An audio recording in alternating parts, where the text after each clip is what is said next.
حي على الفلاح.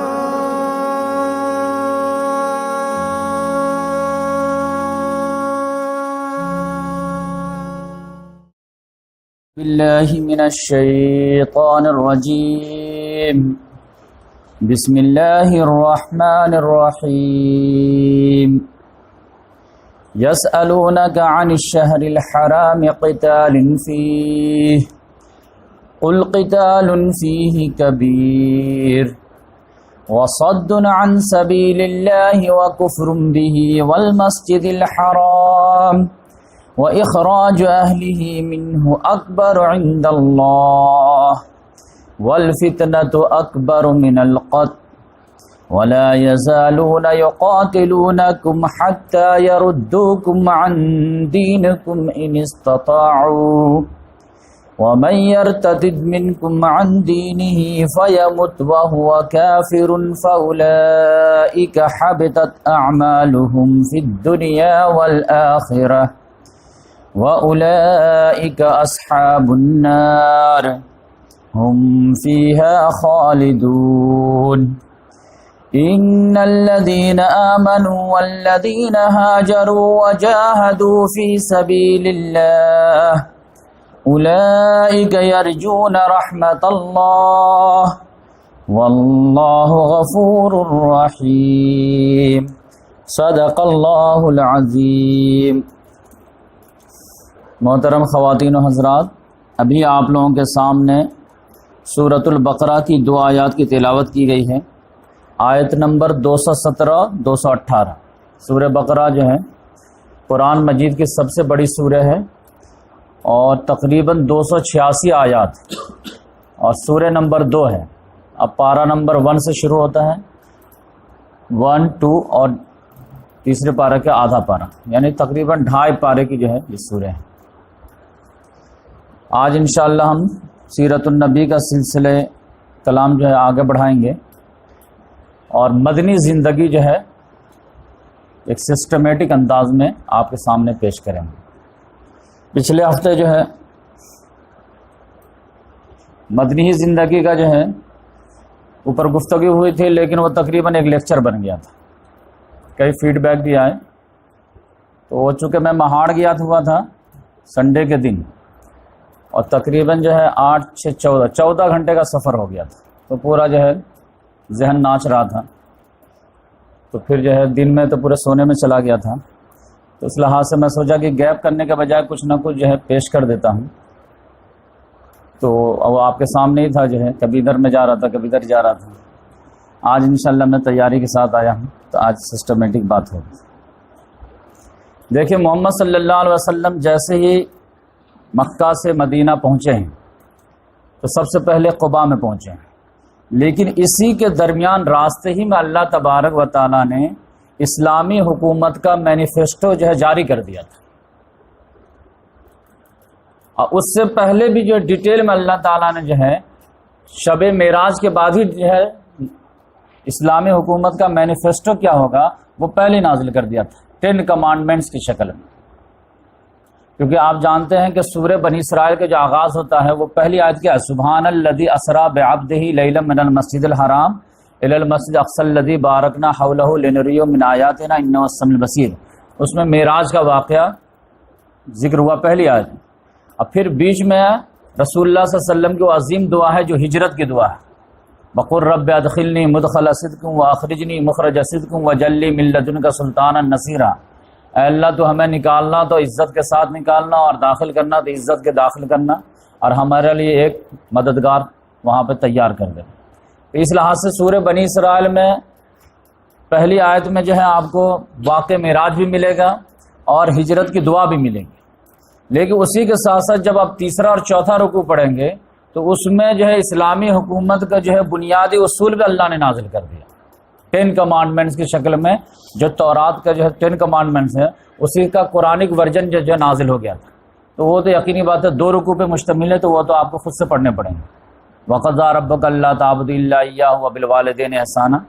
تو اسلامی اصول کے بیسک پرنسپل کیا ہوں گے اللہ تعالیٰ نے اس میں نازل کر دیا تھا. تو اس لحاظ سے محمد صلی اللہ علیہ وسلم کو بات سمجھ میں آ گئی تھی کہ جو ہم کو اللہ تعالیٰ کہیں بھی اقتدار دیا تو ہم جو معاشرہ کو ڈیولپ کریں گے تو کن اصولوں پہ ڈیولپ کریں گے؟ کیا سوشل ایول ہوں گے جن کو ہم کو ختم کرنا ہے، اور کون سا سوشل گڈ ہوں گے جن کو ہم کو پروموٹ اسٹیبل کرنا ہے؟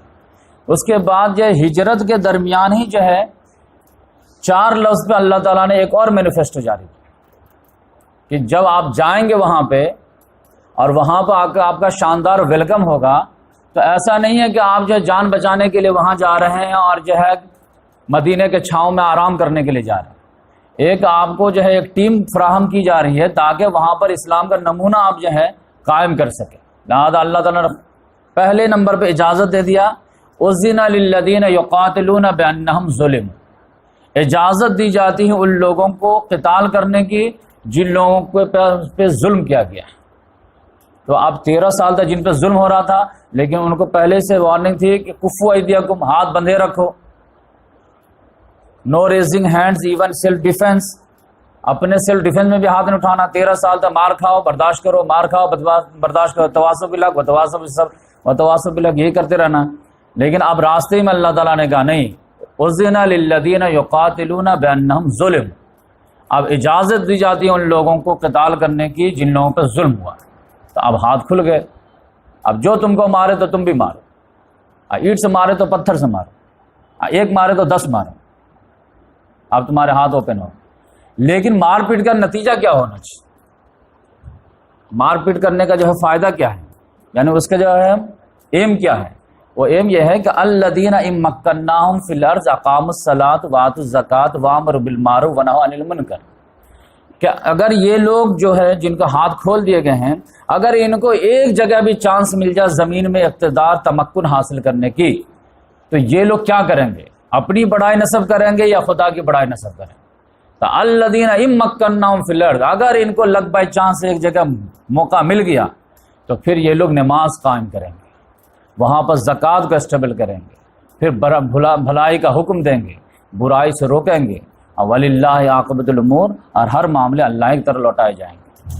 تو یہ محمد صلی اللہ علیہ وسلم کا صحابہ کرام کا نقشہ کھینچ دیا گیا کہ یہ لوگ جو جد و جہد کر رہے ہیں، کسی سے صلح کر رہے ہیں، کسی سے لڑ رہے ہیں، کسی سے جوڑ رہے ہیں، کسی سے اکڑ رہے ہیں، تو یہ ان کا سیلف انٹرسٹ نہیں ہے، یہ صرف جو ہے خدا کی زمین پر خدا کی بڑائی کو نافذ کرنا چاہتے ہیں، اور اس کے ذریعے سے انسانوں کی بھلائی اور ان کو جو آخرت میں نجات دلانا چاہتے ہیں، کیونکہ الٹیمیٹ ہر انسان کو خدا کے حضور میں کھڑا ہونا ہے، اور اگر اس نے خدا کی بندگی کر کے نہیں آیا ہے تو اس کا جو ہے بہت بڑا نقصان ہونے والا ہے۔ لہذا اللہ تعالیٰ ایک ہی چیز سے راضی ہو سکتا ہے کہ ہماری زمین پر ہمارا بندہ ہم سے سرکشی نہ کرے، آپ کسی بھی لیول پہ۔ تو یہ جو ہے محمد صلی اللہ علیہ وسلم کو مل گیا تھا۔ پھر محمد صلی اللہ علیہ وسلم جب قباء پہنچے ہیں تو شاندار انداز میں جو ہے استقبال ہوا ہے۔ تو سب سے پہلے کام قباء میں بھی جو ہے ایک ساتھی نے مجھے یاد دلایا کہ قباء میں جو ہے مسجد قباء بنی تھی، وہ آپ ذکر ہی نہیں کی، تو میں نے ان کا شکریہ ادا کیا، ہاں یہ بات اچھی ہے، لیکن میں تو اپنے حساب سے سیٹ کیا ہوا تھا کہ جب مسجد زرار کا ذکر کروں گا تب اس کے بعد ذکر کروں گا، لیکن ابھی کر دیتا ہوں کہ مسجد قباء محمد صلی اللہ علیہ وسلم نے سب سے پہلے وہاں پہ جا کر کے بنا دی مسجد، اور محمد صلی اللہ علیہ وسلم نے اس کا جو ہے بہت زیادہ جو ہے فضیلت بھی بیان کی، خاص طور سے جیسے ہی یہ لوگ مکہ سے مدینہ ہجرت کر کے آئے ہیں تو مکے والے جو ہے مسلمانوں کو حدود حرم میں انٹری بینڈ کر دی، تو محمد صلی اللہ علیہ وسلم نے ایک تحفہ دیا کہ جو مسجد قباء میں 2 رکعت نماز پڑھ لے اس کو عمرے کی ثواب، تم ادھر بینڈ کرو گے ہم ادھر جاری کرتے ہیں۔ تو اس لحاظ سے جو ہے مسلمان جو ہے، اور قرآن میں بھی اس مسجد کی فضیلت آئی، جب مسجد زرار سے روکا گیا تو پھر جو اللہ تعالیٰ نے کہا کہ نہیں آپ مسجد زرار میں مت کھڑے ہوا کیجیے، جو ہے اس مسجد میں کھڑے ہوئیے جو فرسٹ دن جو ہے تقوی کی بنیاد پر بنائی گئی تھی، اور اس کا اشارہ تھا مسجد قباء کی طرف۔ تو محمد صلی اللہ علیہ وسلم جو 4-5 روز رہے ہیں تو اسی میں فرسٹ جو ہے مسجد قائم کر لیے، اور محمد صلی اللہ علیہ وسلم پھر آگے بڑھے۔ اب مدینہ جب پہنچے ہیں تو شاندار انداز میں استقبال ہوا، وہ میں پہلے لیکچر میں بیان کر چکا ہوں، لیکن اب یہاں پہ جو معاملہ فیس تھا محمد صلی اللہ علیہ وسلم کا ایز اے سپہ سالار، ایز اے اسٹیٹس مین، ایز اے پولیٹیشین، وہ آپ سمجھ لیجئے کہ کیا کیا پرابلم تھے۔ 3 طرح کے پرابلم تھے محمد صلی اللہ علیہ وسلم، کیونکہ اب اجتماعیت کو کنٹرول کرنا تھا۔ مکے میں تھے تو کیا تھا کہ ہر خاندان سے کوئی آدمی مسلمان ہے، لیکن وہ اپنے خاندان میں مار کھا رہا ہے، صبر کر رہا، مار کھا رہا، صبر کر رہا، لہذا محمد صلی اللہ علیہ وسلم زیادہ سے زیادہ اسبرو، صبر کرو، صبر کرو، صبر کرو۔ لیکن اب صبر سے معاملہ آگے بڑھ گیا تھا، کہ اب ہم سب لوگ نکل کر کے آپ کے پاس آ گئے، اب اجتماعیت کی بنیاد بنائیے ہم کو، ہم جو جینے مرنے کے لیے تیار ہے اسلام کے لیے، بولیے کیا کرنا ہے۔ تو اب یہاں پہ مدینے میں جو ہے معاملے بالکل جو ہے چینج ہو گئے۔ تو کتنے طرح کے پرابلم تھے جن کو سارٹ آؤٹ کرنا تھا محمد صلی اللہ علیہ وسلم کا، آپ سمجھ لیجیے۔ نمبر ایک یہ تھے کہ مسلمان، ان کی بھی اجتماعیت ہے، یہ بھی ڈفرینس بیک گراؤنڈ سے آئے تھے، ڈفرینس قبیلے سے تھے، ڈفرینس خاندان سے تھے۔ اس میں بھی مسلمانوں میں دو میجر کیٹیگری تھی، ایک جو ہے مدینے کے مسلمان اور ایک جو مکے کے مسلمان یا آؤٹ آف مدینے، یعنی جس کو مہاجرین کہا گیا۔ اب مہاجرین کے نفسیات کوائٹ ڈفرینس، انصار کے جو ہے جو مدینے والے تھے ان کے مزاج الگ ٹائپ کے۔ اب ان دونوں کے بنا کر کے پھر ایک یونٹ بنانا یہ بہت مشکل کام ہے۔ آپ جانتے ہیں کہ یہ سب اتنا بڑا مسئلہ ہے کہ علی گڑھ مسلم یونیورسٹی کب نہ قائم ہوئی، لیکن آج تک وہاں پہ جو ہے اسٹیٹس بیس پہ جو ہے لڑائیاں ہوتی رہتی ہیں۔ پہلے تو یو پی بہار کی لڑائی ہوگی، پھر یو پی میں یو پی بہار کی، U P western U P eastern U P کی لڑائی ہوگی۔ اس کو سنبھالنا بڑی مشکل کام رہتا ہے، آپس میں لڑتے رہتے ہیں۔ ہمارا ایک الگ کلچر ہے، ان کا ایک الگ کلچر ہے، بات بات پہ لڑتے رہتے ہیں۔ تو اب یہ لوگ جبکہ موسٹلی تو مسلمان ہی رہتے ہیں، یہاں سے جو ہے آزادی کے ٹائم میں کتنے لوگ مسلمان اسلام کے نام پہ پاکستان گئے، لیکن آج تک وہ مہاجر کہلاتے ہیں، ان کو وہ عزت نہیں دی جاتی ہے جو وہاں کے سن آف دا سائل کو ہے۔ لیکن محمد صلی اللہ علیہ وسلم نے کیسے ٹیکل کیا یہ آپ سمجھیے کہ ایک پرابلم تو یہ تھا کہ مسلمان جو ہیں خاص طور سے ڈفرینٹ ٹائپ کے قبیلے کے انصار میں سے ان کو بھی سمیٹنا ہے۔ اور یہ آپ سمجھ لیں کہ ہم لوگوں کی طرح سیدھے سادھے مسلمان نہیں تھے، وہ لوگ بہت ڈینجر تھے اس سینس میں کہ ان کے ڈی این اے میں تھا مطلب مار پیٹ، لڑائی جھگڑا۔ اور جنگ بعض تو کچھ ہی دن پہلے جو ختم ہوا تھا، جو میں لیکچر میں بیان بھی کیا تھا، وہ اسی کی مدد کے لیے جو ہے یہ 6 لوگ آئے تھے قریش سے مدد حاصل کرنے۔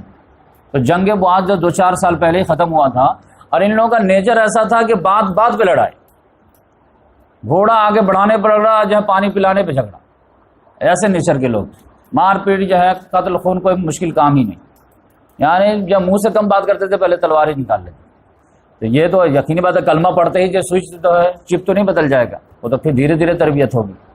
تو ایک طرف مسلمان تھے، تو ایک ان کو جو سارٹ آؤٹ کرنا، اس میں بھی 2 پرابلم تھا، ایک مہاجر کا الگ نفسیات تھا اور جو ہے انصار کا الگ تھا۔ دوسرا ایک پرابلم تھا کہ مدینے ہی کے لوگ تھے، یثرب کے لوگ، لیکن وہ لوگ جو ہیں ابھی ایمان نہیں لائے تھے، مشرک تھے، تب ان کو بھی سنبھالنا تھا کہ ان کے گھر میں آ کر رکھے اور مسلمان بن کر کے ان پہ حکمرانی چلانا ہو، کیسے گوارا ہوگا ان کو؟ تو اس لحاظ سے ان کو کیسے ٹیکل کیا جائے؟ اس کا بڑا لیڈر جو تھا وہ عبداللہ بن ابی تھا، وہ ابھی ایمان نہیں لایا تھا۔ تو ایک وہ بڑا پرابلم تھا کہ مدینہ کے یثرب کے مشرکین کو کیسے سنبھالا جائے۔ پھر اس سے ایک تیسرا پرابلم تھا کہ وہاں جو یہود بھی تھے، اور یہود جو زیادہ انفلوئنس تھے، 3 قبیلے تھے، بنو قینقاع، بنو قریظہ، بنو جو ہے نذیر۔ تو اس طرح 3 پرابلم تھے، ان کو مل کر کے ایک خود لیڈر بن کر کے پھر آپ جو ہے قریش سے ٹکرانا۔ تو پہلے تو گھر جو ہے مضبوط نہیں ہوگا تو پھر باہر کیسے لڑیں گے؟ تو آپ سمجھے کہ کیسے محمد صلی اللہ علیہ وسلم نے ڈیل کیا۔ اس میں محمد صلی اللہ علیہ وسلم آتے ہی سب سے پہلے تو ایک سینٹر بنا لیے مسجد نبوی کی شکل، سینٹر بن گیا۔ تو وہ مسلمانوں کا پارلیمنٹ بھی تھا، وہ چیف جو ہے سمجھے کہ سپریم کورٹ بھی تھا، وہیں سے جو ہے مجاہدین کو روانہ بھی کرتے تھے، وہیں سے جو ہے قیدیوں کو لا کر کے باندھتے بھی تھے، وہیں سے کوئی باہر کا وفد آیا تو وہیں ٹھہراتے بھی تھے، یعنی ہر کچھ مسجد نبوی۔ تو اب اس کا مطلب یہ نہیں کہ آج کے دور میں کیا ہے کہ نہیں یہ سب جو ہے ختم کرو اور مسجد میں سارا کام لے آؤ، نہیں۔ انیشیل پیریڈ میں اگر ضرورت پڑے تو مسجد کا یہ رول ادا کیا جا سکتا ہے، ورنہ جب اللہ تعالیٰ ترقی دے دے تو پھر مسجد کو عبادت کے لیے سیپریٹ رکھیں، اور پھر اپنا الگ سے جو آپ سپریم کورٹ بنائیے، سب چیز بنائیے، الگ بنائیے۔ لیکن اس سے اشارہ یہ ملتا ہے کہ اگر کوئی حالات ایسے پڑ جائیں تو پھر مسجد کو آپ اس کام کے لیے استعمال کیجیے۔ جیسے آج یورپ میں ہوتا ہے کہ عام طور سے وہ مسجدیں نہیں رہتی، اسلامک سینٹر کے نام سے رہتا ہے، ہر کام لوگ وہیں پہ کرتے رہتے ہیں۔ تو اس لحاظ سے جو ہے محمد صلی اللہ علیہ وسلم نے انیشیل پیریڈ میں ابھی جب سادھن نہیں تھا تو مسجد کو ہر کام کے لیے استعمال کیا، ایک سینٹر بن گیا۔ اب محمد صلی اللہ علیہ وسلم نے سوچا کیا کریں، تو سب سے بڑا پرابلم جو انیشیل پیریڈ میں آ گیا وہ کیا؟ انیشیل پیریڈ میں ایک پرابلم آیا محمد صلی اللہ علیہ وسلم کو کہ یہاں والے مکہ والے جو قریش والے ایک لیٹر لکھے عبداللہ بن ابی کو۔ یہ عبداللہ بن ابی سمجھ لیجیے کہ اس کی حیثیت کیا تھی۔ یثرب جو ہے کوئی ایک فیملی کا قبیلہ نہیں تھا، 5 ٹرائب کا مجموعے کا نام یثرب تھا۔ اس میں سے 2 سن آف دا سائل تھے جو اوس اور خزرج کہلاتے تھے۔ خزرج بڑا قبیلہ تھا اور اوس چھوٹا قبیلہ تھا، اور 3 جو تھے یہود کے تھے، بنو قینقاع، بنو قریظہ، بنو نذیر۔ لیکن میں آپ کو اشارہ کر چکا ہوں کہ مار پیٹ میں یہ جو سن آف دا سائل جو تھے اوس خزرج یہ بھاری پڑ جاتے تھے، کیونکہ ان کے پاس پیسہ وسا نہیں رہتا تھا تو وہ فوراً ڈنڈا اٹھا لیتے تھے۔ لیکن یہود لوگ جو تھے وہ سازش کرا کر کے ان سب کو لڑاتے تھے اور پھر قرض دے کر کے ان کو دباتے تھے۔ یہ بنیا ٹائپ کے تھے، تو شاطر دماغ تو ان کا شروع دن سے تھا، لیکن میدان جنگ کے مجاہد نہیں تھے، تو اس وجہ سے جو ہے 5 قبیلہ تھا۔ لیکن یہ اوس خزرج والے آپس میں بھی بہت لڑتے رہتے تھے، اور اتنا زیادہ جو ہے ظلم تھا کہ آپ سمجھیے کہ اگر خزرج بڑا قبیلہ ہے، اس کا کسی آدمی کو کسی نے مار دیا، خزرج اوسی نے مار دیا، تو 3 گنا جو ہے دیت دینا پڑتا تھا، اور اگر کسی خزرجی نے اوس کو مار دیا تو 1 گنا دینا پڑے گا۔ اتنا زیادہ انجسٹ، یعنی اوسی آدمی نے خزرجی آدمی کو مار دیا تو 3 لاکھ دینا پڑے گا، اور خزرجی نے اوسی کو مار دیا تو 1 لاکھ سے کام چلے گا۔ یعنی یہ پورا ڈسکریمنیشن بنا کے رکھتے تھے۔ تو یہ 5 قبیلے تھے، اور محمد صلی اللہ علیہ وسلم کی ہجرت سے 2-3 سال پہلے جنگ بعاث میں تقریباً یہ لوگ ختم ہونے کے کگار پہ آ گئے تھے، جو اللہ تعالیٰ نے سورہ آل عمران میں کہا وَاعْتَصِمُوا بِحَبْلِ اللَّهِ جَمِيعًا وَلَا تَفَرَّقُوا وَاذْكُرُوا نِعْمَةَ اللَّهِ عَلَيْكُمْ إِذْ كُنتُمْ أَعْدَاءً فَأَلَّفَ بَيْنَ قُلُوبِكُمْ فَأَصْبَحْتُمْ بِنِعْمَتِهِ إِخْوَانًا وَكُنتُمْ عَلَى شَفَا حُفْرَةٍ مِّنَ النَّارِ۔ تم لوگ تو تباہی کے گڑھے کے کنارے پہنچ گئے تھے، وہاں سے ہم نے بچا دیا، ورنہ تم لوگ تو آپس ہی میں قتل در قتل، قطر در قطر سے ختم ہونے والے تھے۔ تو اس لحاظ سے جو ہے ان کو جو ہے، تو اب یہ اوس خزرج والے اور یہ یہودی لوگ بھی پریشان ہو گئے تھے کہ یہ لوگ، ہم لوگ اگر ان فائٹنگ کرتے رہیں گے تو مر جائیں گے، ڈیلی لاشیں گرے گی اور پیدائش کم ہوگی تو ایسے مر جائیں گے۔ تو ایسا کرو جو ہے لڑائی کا کوئی سولوشن نکالا جائے۔ تو لڑائی کا سولوشن کیا ہے کہ کسی کو جو ہے ہیڈ آف دا جو ہے یثرب بنا لو، کہ چھوٹے موٹے معاملے ہوں تو اس کے پاس لے جائیں اور وہ جو فیصلہ کر دے سب کو ایگری ہو۔ بنا بادشاہ کے کام نہیں چلے گا، بنا ہیڈ آف دا فیملی کا معاملہ نہیں بنے گا۔ تو لوگوں نے کہا بھائی کس کو بنایا جائے؟ یثرب میں یہ جو ہے یہود میں سے بنے گا، یا اوس میں سے بنے گا، یا خزرج میں سے بنے گا، یا بنو قینقاع میں سے، بنو نذیر میں سے، بنو قریظہ میں سے، کس میں سے بنے گا؟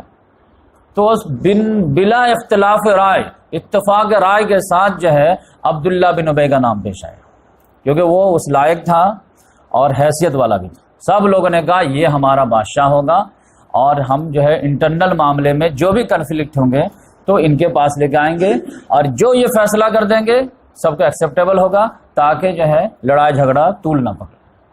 تو کہا گیا کہ بھائی فیصلہ ہو گیا۔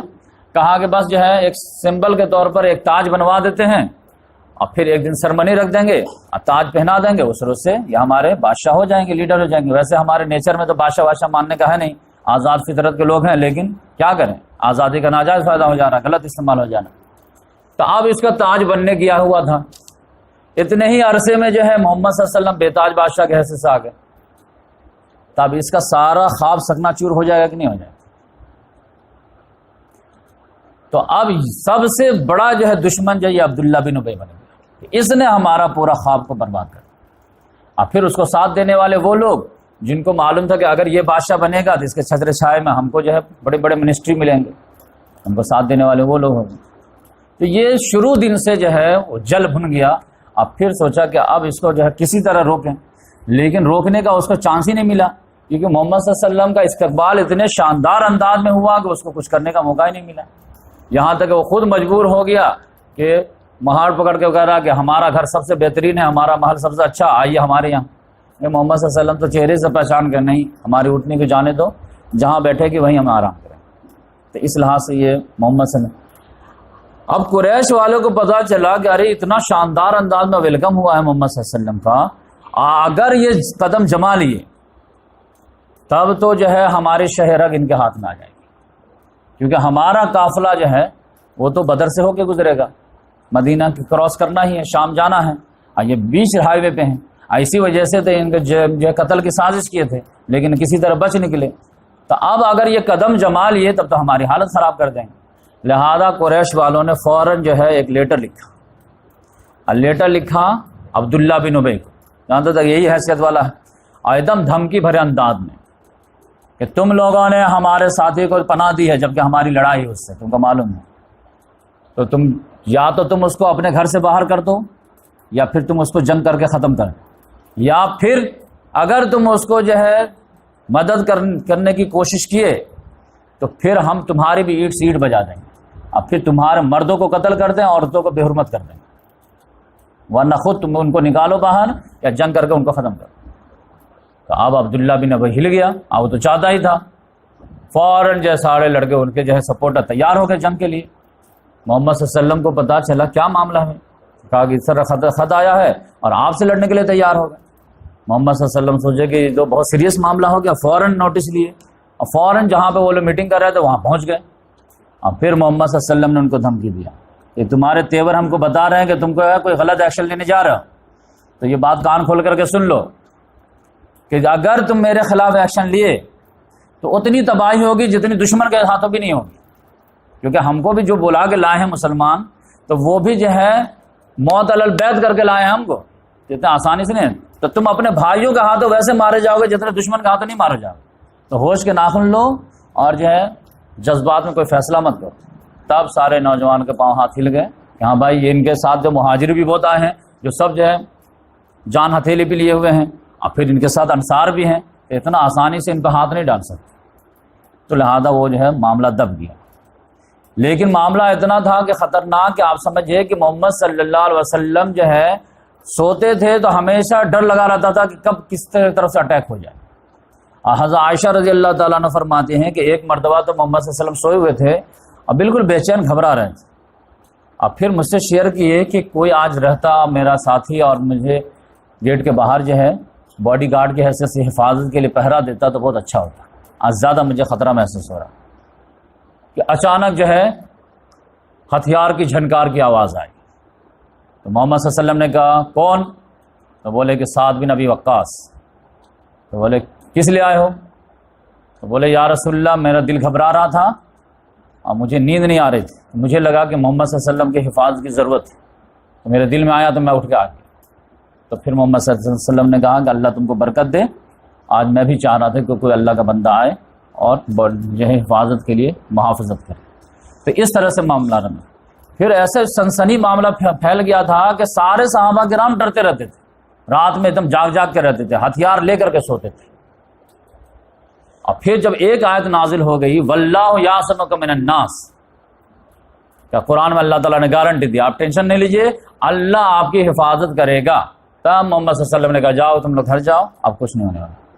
تو اس طرح سے خطرات جو تھے وہ قریش کی طرف سے یہ تھے، کیونکہ قریش کا ساتھ دینے کے لیے تیار کون تھے؟ وہ سیکشن جو ابھی ایمان قبول نہیں کیا تھا اور مدینے کا تھا، یعنی اوس اور خزرج میں سے۔ دوسرا پرابلم یہ آیا کہ جو ہے مسلمان کا جو ہے معاملہ یہ ہوا کہ یہ جو ہے ساتھی تو بہت اچھے تھے اور ڈیلی جو ہے 10-20 جو ہے ہجرت کر کے لوگ آ رہے ہیں، ہجرت چونکہ فرض کر دی گئی تھی، لیکن اب معاملہ یہ ہوا کہ اکنامیکلی جو ہے ڈس بیلنس معاملہ ہو رہا، کیونکہ آمدنی تو اتنی ہی ہے لیکن خرچ بڑھ رہا، ایک چھوٹا سا مدینہ شہر ہے اور اس پہ لوڈ بڑھتا جا رہا۔ اب پھر محمد صلی اللہ علیہ وسلم جب ادھر سے آ گئے تو قریش کا چونکہ پورے جزیرہ نما پہ اثر تھا، اس نے سب کو دھمکی دے دیا کہ جو ان سے کاروبار کرے گا، جو ان سے لین دین کرے گا وہ ہمارا دشمن کہلائے گا، لہٰذا کوئی اس کے جو ہے کاروبار نہ کرے، لہٰذا جو ہے اکنامکلی بالکل جو ہے بلاک ہو گیا، اب کوئی کاروبار کر ہی نہیں رہا۔ بس جو انصار کے جو کھجور وغیرہ ہیں انہی سے آپ زراعت کیجئے، انہی سے کام چلائیے۔ تو اب یقینی بات ہے کہ معیشت پہ جو لوڈ بڑھتا جا رہا ہے، انکم کم ہو رہا ہے، تو اب یقینی بات ہے کہ دیوالیہ نکل جائے گا، تو آپ کرے تو کرے گا، آپ خلوص کتنا بھی ہے لیکن جیب میں پیسہ نہیں تو آپ خلوص لے کے کیا کریں گے؟ تو محمد صلی اللہ علیہ وسلم کو لگا کہ اب جو ہے سارے لوگ جو ہجرت کر کر کے آتے تھے تو گھر بار چھوڑ کر کے آتے تھے، تو مسجد نبوی میں آ کے بیٹھ جاتے تھے، یا رسول اللہ بتائیے کیا کام، تو ابھی تو کنسلیڈیشن ہو جائے تب تو کام بتائیں گے۔ تو اب بڑھتے جا رہے ہیں، 50 آدمی کا کھانا، 100 آدمی کا کھانا، 200 آدمی کا کھانا، 300 آدمی کا کھانا۔ اب اس میں کیا ہے، کوئی آدمی آیا کھجور کا گوشہ لا کر کے لٹکا دیا، ایک ایک کھجور سب لوگ کھا لیے، ایسے ہوتا تھا۔ پھر جب آؤٹ آف کنٹرول ہونے لگا تو پھر محمد صلی اللہ علیہ وسلم نے ایک کام کیا، اور یہ دنیا کا ماسٹر اسٹروک مانا جاتا ہے محمد صلی اللہ علیہ وسلم کا، نہ پاسٹ میں کبھی ہوا ہے نہ فیوچر میں کبھی ایسا ہو سکتا ہے۔ اب وہ کیا تھا، مواخات، برادرہڈ قائم کر دی محمد صلی اللہ علیہ وسلم، یعنی اکنامیکلی کیسے بیلنس کیے کہ یہ کیے کہ حضرت انس رضی اللہ تعالیٰ عنہ کے گھر پہ محمد صلی اللہ علیہ وسلم نے 90 صحابہ کرام جو مین تھے ان کو جمع کیے، اور اس میں سے 45 جو ہے انصار میں سے اور 45 مہاجرین میں سے۔ اب بولے کہ ایک انصاری ایک مہاجر بھائی بھائی، ایک انصاری ایک مہاجر بھائی بھائی۔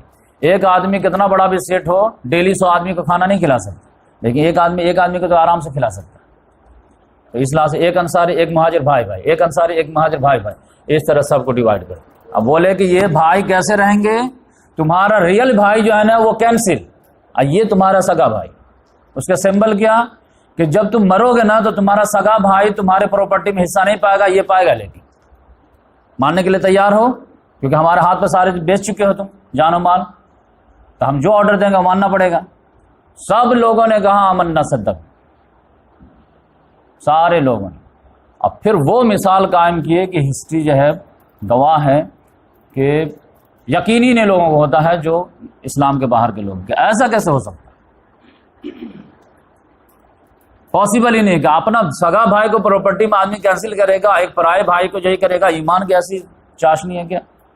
ماننے کے لیے تیار، لیکن ہوا ہے، کیسے نہیں مانیں گے؟ اس میں یہاں تک بھی معاملہ آیا ہے کہ ایک واقعہ سناؤں گا تو آپ کو جو ہے کفایت کرے گی پورے کلچر کے لیے، کہ عبد الرحمن بن عوف رضی اللہ تعالیٰ عنہ کو رسول اللہ صلی اللہ علیہ وسلم نے بھائی بنایا سعد بن ربیع رضی اللہ تعالیٰ عنہ۔ یہ بھی بزنس مائنڈ کے تھے اور یہ بھی ویلدی انسان تھے۔ یہ گئے ہیں گھر پہ اور اپنے بھائی کو لے کے، مواخات والے بھائی کو، سب اپنے اپنے بھائی کو لے کے خوب ویلکم کیا شاندار انداز میں۔ انہوں نے کہا کہ دیکھیے اللہ تبارک و تعالیٰ نے ہم لوگوں کو مجھ کو بہت دیا ہے، اور آپ جو ہے لٹے پٹے آئے ہیں، کوئی مسئلہ نہیں ہے، آپ کو اللہ کے رسول نے بھائی بنا دیا تو آپ ہمارے بھائی ہیں، تو یہ پوری پراپرٹی ہم 2 حصوں میں ڈیوائڈ کرتے ہیں۔ ساری چیز گھر کے ایک ایک سوئی سے لے کر کے جو ہے دھاگے تک سب چیز، ایون کہ مجھے اللہ نے 2 بیویاں دی ہیں اور آپ جو ہے بیوی وغیرہ کو چھوڑ کے آئے ہیں، تو مجھے یہ بھی گوارا نہیں ہے کہ میرے پاس 2 بیویاں ہوں اور میرا بھائی جو ہے اس کو بیوی نہ ہو۔ تو آپ کہیے دونوں میں سے، ابھی پردے کا حکم نہیں نازل ہوا تھا، اس 2 میں سے جو آپ کو زیادہ پسند ہے اس کے طرف اشارہ کیجئے، میں اس کو طلاق دیتا ہوں، وہ عدت گزارے گی اور آپ اس سے شادی کر لیجیے۔ یہاں تک جو ہے وہ دینے کے لیے تیار ہے، لیکن یقینی بات ہے کہ انصار ایک طرف تھے تو پھر مہاجر بھی ایک طرف تھے۔ انہوں نے کہا بھائی یہ سارے آپ کو مبارک ہو، آپ کے جذبے کا ہم قدر کرتے ہیں اور ہم آپ کو لائک کرتے ہیں، اللہ تعالیٰ آپ کو برکت دے، ہمیں صرف جو ہے مارکیٹ کا راستہ بتا دیں۔ تو کہا کہ ٹھیک ہے۔ یہ بنو قینقاع جو ہے، یہ بنو قینقاع جب مدینے کے بیچ میں تھے، اب بنو نذیر تھوڑا سا دور پہ تھے اور بنو قریظہ اور دور پہ تھے، تو سب سے قریب مارکیٹ جو تھی بنو قینقاع کی۔ بولے یہ بنو قینقاع کی مارکیٹ ہے، اس میں چلے جائیے۔ وہ جو ہے پیسہ جو تھوڑا سا ہجرت کر کے بچا کے لائے تھے اسی کے گئے مارکیٹ ہی میں جو ہے ہول سیل سے جو پنیر خریدے اور اس کو ریٹیل میں بیچے تو کچھ پیسہ مل گیا ان کو، وہ آ گئے۔ تو اب جتنا جو ہے 5 کلو پنیر خریدے تھے تو 6 کلو خرید کر کے کل کے لیے بیچنے کے لیے لے کر کے آ گئے، تو وہ تھوڑا سا اضافہ ہو گیا۔ پھر پرسوں گئے تو 6 کلو مارکیٹ میں لے کے گئے، اس کا جو پیسہ بنا تھا 7 کلو، تو 7 کلو پھر کل کے لیے خرید کے ہول سیل سے اٹھا کے لے گئے۔ اس طرح بڑھتا گیا۔ کچھ ہی دنوں کے بعد محمد صلی اللہ علیہ وسلم کے اچانک جو ہے ایک دن مسجد نبوی میں انٹری ہو رہی تھی، تو آگے جو ہے حضرت عبد الرحمن بن عوف، ان کے جو ہے قمیض وغیرہ پہ زردی پیلا رنگ لگا ہوا تھا۔ محمد صلی اللہ علیہ وسلم نے کہا عبد الرحمن یہ کیا ہے؟ انہوں نے کہا یا رسول اللہ شادی کی، ایک انصار عورت ہے انصار کی، تو اسے شادی کر لیے، اب پیسہ اللہ نے دے دیا ہے تو بولے کہ مہر دیے؟ کہ ہاں دیے۔ کیا دیے؟ تو ایک نوات یعنی کھجور کے ایک گٹھلی کے بقدر جو ہے سونا اس کو مہر میں دیے۔ تو محمد صلی اللہ علیہ وسلم نے مبارکبادی دی اور دعائیں دی۔ اب آپ سمجھیے شادی کتنی آسان تھی اس معاشرے میں۔ ہمارے یہاں اگر کوئی مولانا کہ ہے اس طرح پوچھ دیتا، کہتا مجھ کو بلائے نہیں، اب مجھ سے نکاح نہیں پڑھوائے، کتنا واویلا ہو جاتا کہ ہم سے جو دوستی نہیں ہے، ہم کو نہیں یاد کیے، دوبارہ ولیمہ کرو۔ لیکن کوئی مسئلہ نہیں، یہ سوشل کانٹریکٹ ہے، جیسے زندگی کا ہزاروں ضرورت ہے ویسے شادی بھی ضرورت ہے۔ سارا انرجی شادی میں لاس کر دیں گے تو دین غالب کہاں سے کریں گے؟ تو اس لحاظ سے کوئی مسئلہ نہیں، کلاسیکل ایگزامپل ہے مسلمانوں کو سدھرنے کے لیے۔ عبد الرحمن بن عوف کتنی محبت کرتے ہوں گے آپ کا اندازہ نہیں ہے محمد صلی اللہ علیہ وسلم، اور محمد صلی اللہ علیہ وسلم کتنا لائک کرتے ہوں گے حضرت عبد الرحمن بن عوف سے، اس کا کوئی ثبوت کی ضرورت نہیں ہے، لیکن وہ شادی کر لیے اور نہ بتانے کی ضرورت بھی نہیں محسوس کی، ایون کہ ان سے نکاح پڑھانے کی بھی ضرورت محسوس نہیں۔ اب پھر کہتے قرآن حدیث، اب پھر جو ہے شادی ہمارے یہاں دیکھیں کیسے، تو اس لحاظ سے شادی ہو گئے۔ تو مواخات کا جو ہے یہ اگزامپل ہوا۔ ایک اور واقعہ میں سنا دیتا ہوں کہ انصار سارے آئے محمد صلی اللہ علیہ وسلم کے بعد کہ یا رسول اللہ ہم لوگ آئے ہیں، آپ ہمارے پورے باغات کو 2 حصے میں ڈیوائڈ کر دیجیے، آدھے مہاجرین کے لیے اور آدھے انصار۔ لیکن محمد صلی اللہ علیہ وسلم نے کہا نہیں، سارے مہاجرین صحابہ نے بھی کہا نہیں، آپ جو ہے اللہ آپ کو مبارک کرے، آپ کے جذبے کی ہم قدر کرتے ہیں۔ تو انہوں نے کہا نہیں، اس دعا سے کام نہیں چلے گا، پریکٹیکل ہوئیے، ہم ریئل میں آپ کو بول رہے ہیں کہ باغ کو 2 حصوں میں ڈیوائڈ کیجئے اور ہم لوگ دینے کے لیے تیار ہیں، ہم کیسے گوارا کریں گے کہ ہمارا بھائی کے پاس کچھ نہ ہمارے پاس اتنا ہو۔ تو پھر انہوں نے کہا کہ اچھا کم سے کم اتنا تو قبول کیجئے کہ یہ لوگ ہمارے باغ میں تھوڑا کام کر دیا کریں، اور پھر جو ہے جو پھل اترے تو اس میں چھوٹی چھوٹی لے لیں، ہاں یہ ہو سکتا ہے۔ تب جو ہے مہاجرین صحابی جو ہیں وہ کھیتوں میں کام کر دیا کرتے تھے، تو باغوں میں کام کر دیا کرتے تھے، اور پھر برابر برابر تقسیم کر لیتے۔ تو اس طرح کا برادرہڈ جو ہے محمد صلی اللہ علیہ وسلم نے قائم کیا، جو ایک نظیر، ایک مثال بن گئی، اور بالکل بنیاد مرصوص بن گئے محمد صلی اللہ علیہ وسلم کے یہ ساتھی۔ اس کے بعد ایک تیسرا پرابلم تھا، یہ مطلب انصار مہاجر والا جو ہے باہر کا اندر والا یہ معاملہ ختم ہو گیا۔ اب ایک معاملہ رہ گیا یہود والا۔ یہود جو سب سے ڈینجر تھا، اب اس کو تو سب سے آخری میں نپٹنا تھا۔ اب یہود کا نیچر بھی سمجھ لیجئے کہ اس کو ٹیکل کرنا کتنا مشکل تھا، محمد صلی اللہ علیہ وسلم نے ماسٹر اسٹروک بھی کیسا لیا۔ حضرت صفیہ رضی اللہ تعالیٰ عنہ جو محمد صلی اللہ علیہ وسلم کی بیوی ہیں اور یہودی خاندان سے آتی ہیں، ان کا خود اپنا اسٹیٹمنٹس یہ ہے کہ جب محمد صلی اللہ علیہ وسلم جو ہے مکہ سے چل کر کے قباء میں پہنچے تو میرے چچا اور میرے والد جو میرے قبیلے کے سردار تھے، حیی بن اخطب میرے والد، ابو یاسر میرے چچا، ان دونوں نے کے کان میں جب بات پہنچی کہ نبی آئے ہیں، نبی آئے ہیں، نبی آئے ہیں، آخری رسول، آخری رسول، تو میرے چچا میرے والد کے تیور جو ہے بگڑ گئے، اور میں چھوٹی سی بچی تھی، اب میں اپنے بھائی بہن میں سب سے پیاری تھی، جب بھی میرے والد کہیں سے آتے تو مجھے گود میں اٹھا لیتے، پیار کرتے دوسرے کے مقابلے میں، مطلب بہت پیاری میں تھی ان کے نزدیک۔ لیکن جب یہ معاملہ سنے ہو دونوں، تو دونوں کے تیور عجیب ٹینشن میں تھے دونوں۔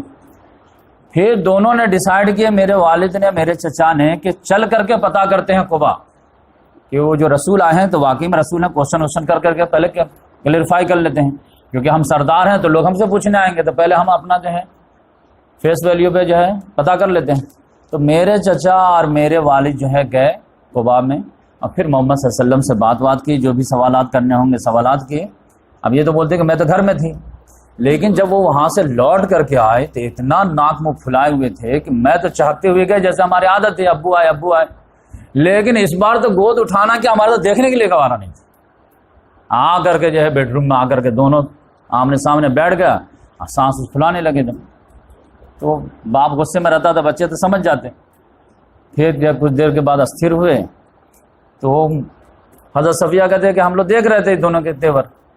تو پھر میرے چچا ابو یاسر نے میرے والد سے کہا کیا خیال ہے، جو مل کے آئے ہم لوگ، تب بات تو آپ کی ہم تو سن رہے تھے، تب آپ کی کیا رائے ہے، وہ نبی ہیں؟ تو انہوں نے کہا ہاں نبی ہیں۔ پکا؟ پکا 100%؟ ہاں 100%۔ کوئی شک؟ کوئی شک نہیں۔ میں نے بولا تو اب کیا خیال ہے نیکسٹ؟ تو نیکسٹ کی عداوت، قسم خدا کی، مرتے دم تک۔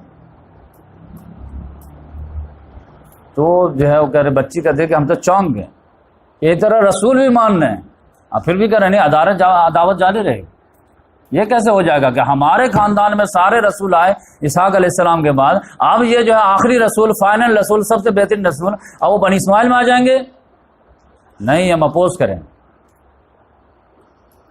اب وہ اپوز کرتے کرتے رہ گئے، اور آپ دیکھیں کہ جنگ میں وہ ختم ہوئے ہیں تو حضرت صفیہ سے شادی ہوئی۔ تو یہ ایک ایگزامپل آپ کو جو ہے میں بتا دیا۔ دوسرا ایگزامپل آپ دیکھیے کہ جیسے محمد صلی اللہ علیہ وسلم قباء سے مدینہ پہنچے تو محمد صلی اللہ علیہ وسلم جو ہے فیمس ہوئے، تو ویسے عبداللہ بن سلام جو تھے یہودی عالم تھے بہت بڑے، وہ آئے محمد صلی اللہ علیہ وسلم کو، وہ محمد صلی اللہ علیہ وسلم کو دیکھتے ہی جو پگھل گئے. 2-3 سوال کیے, اس کا بھی جواب مل گیا تو اور بھی 100% سیٹسفائڈ ہو گئے.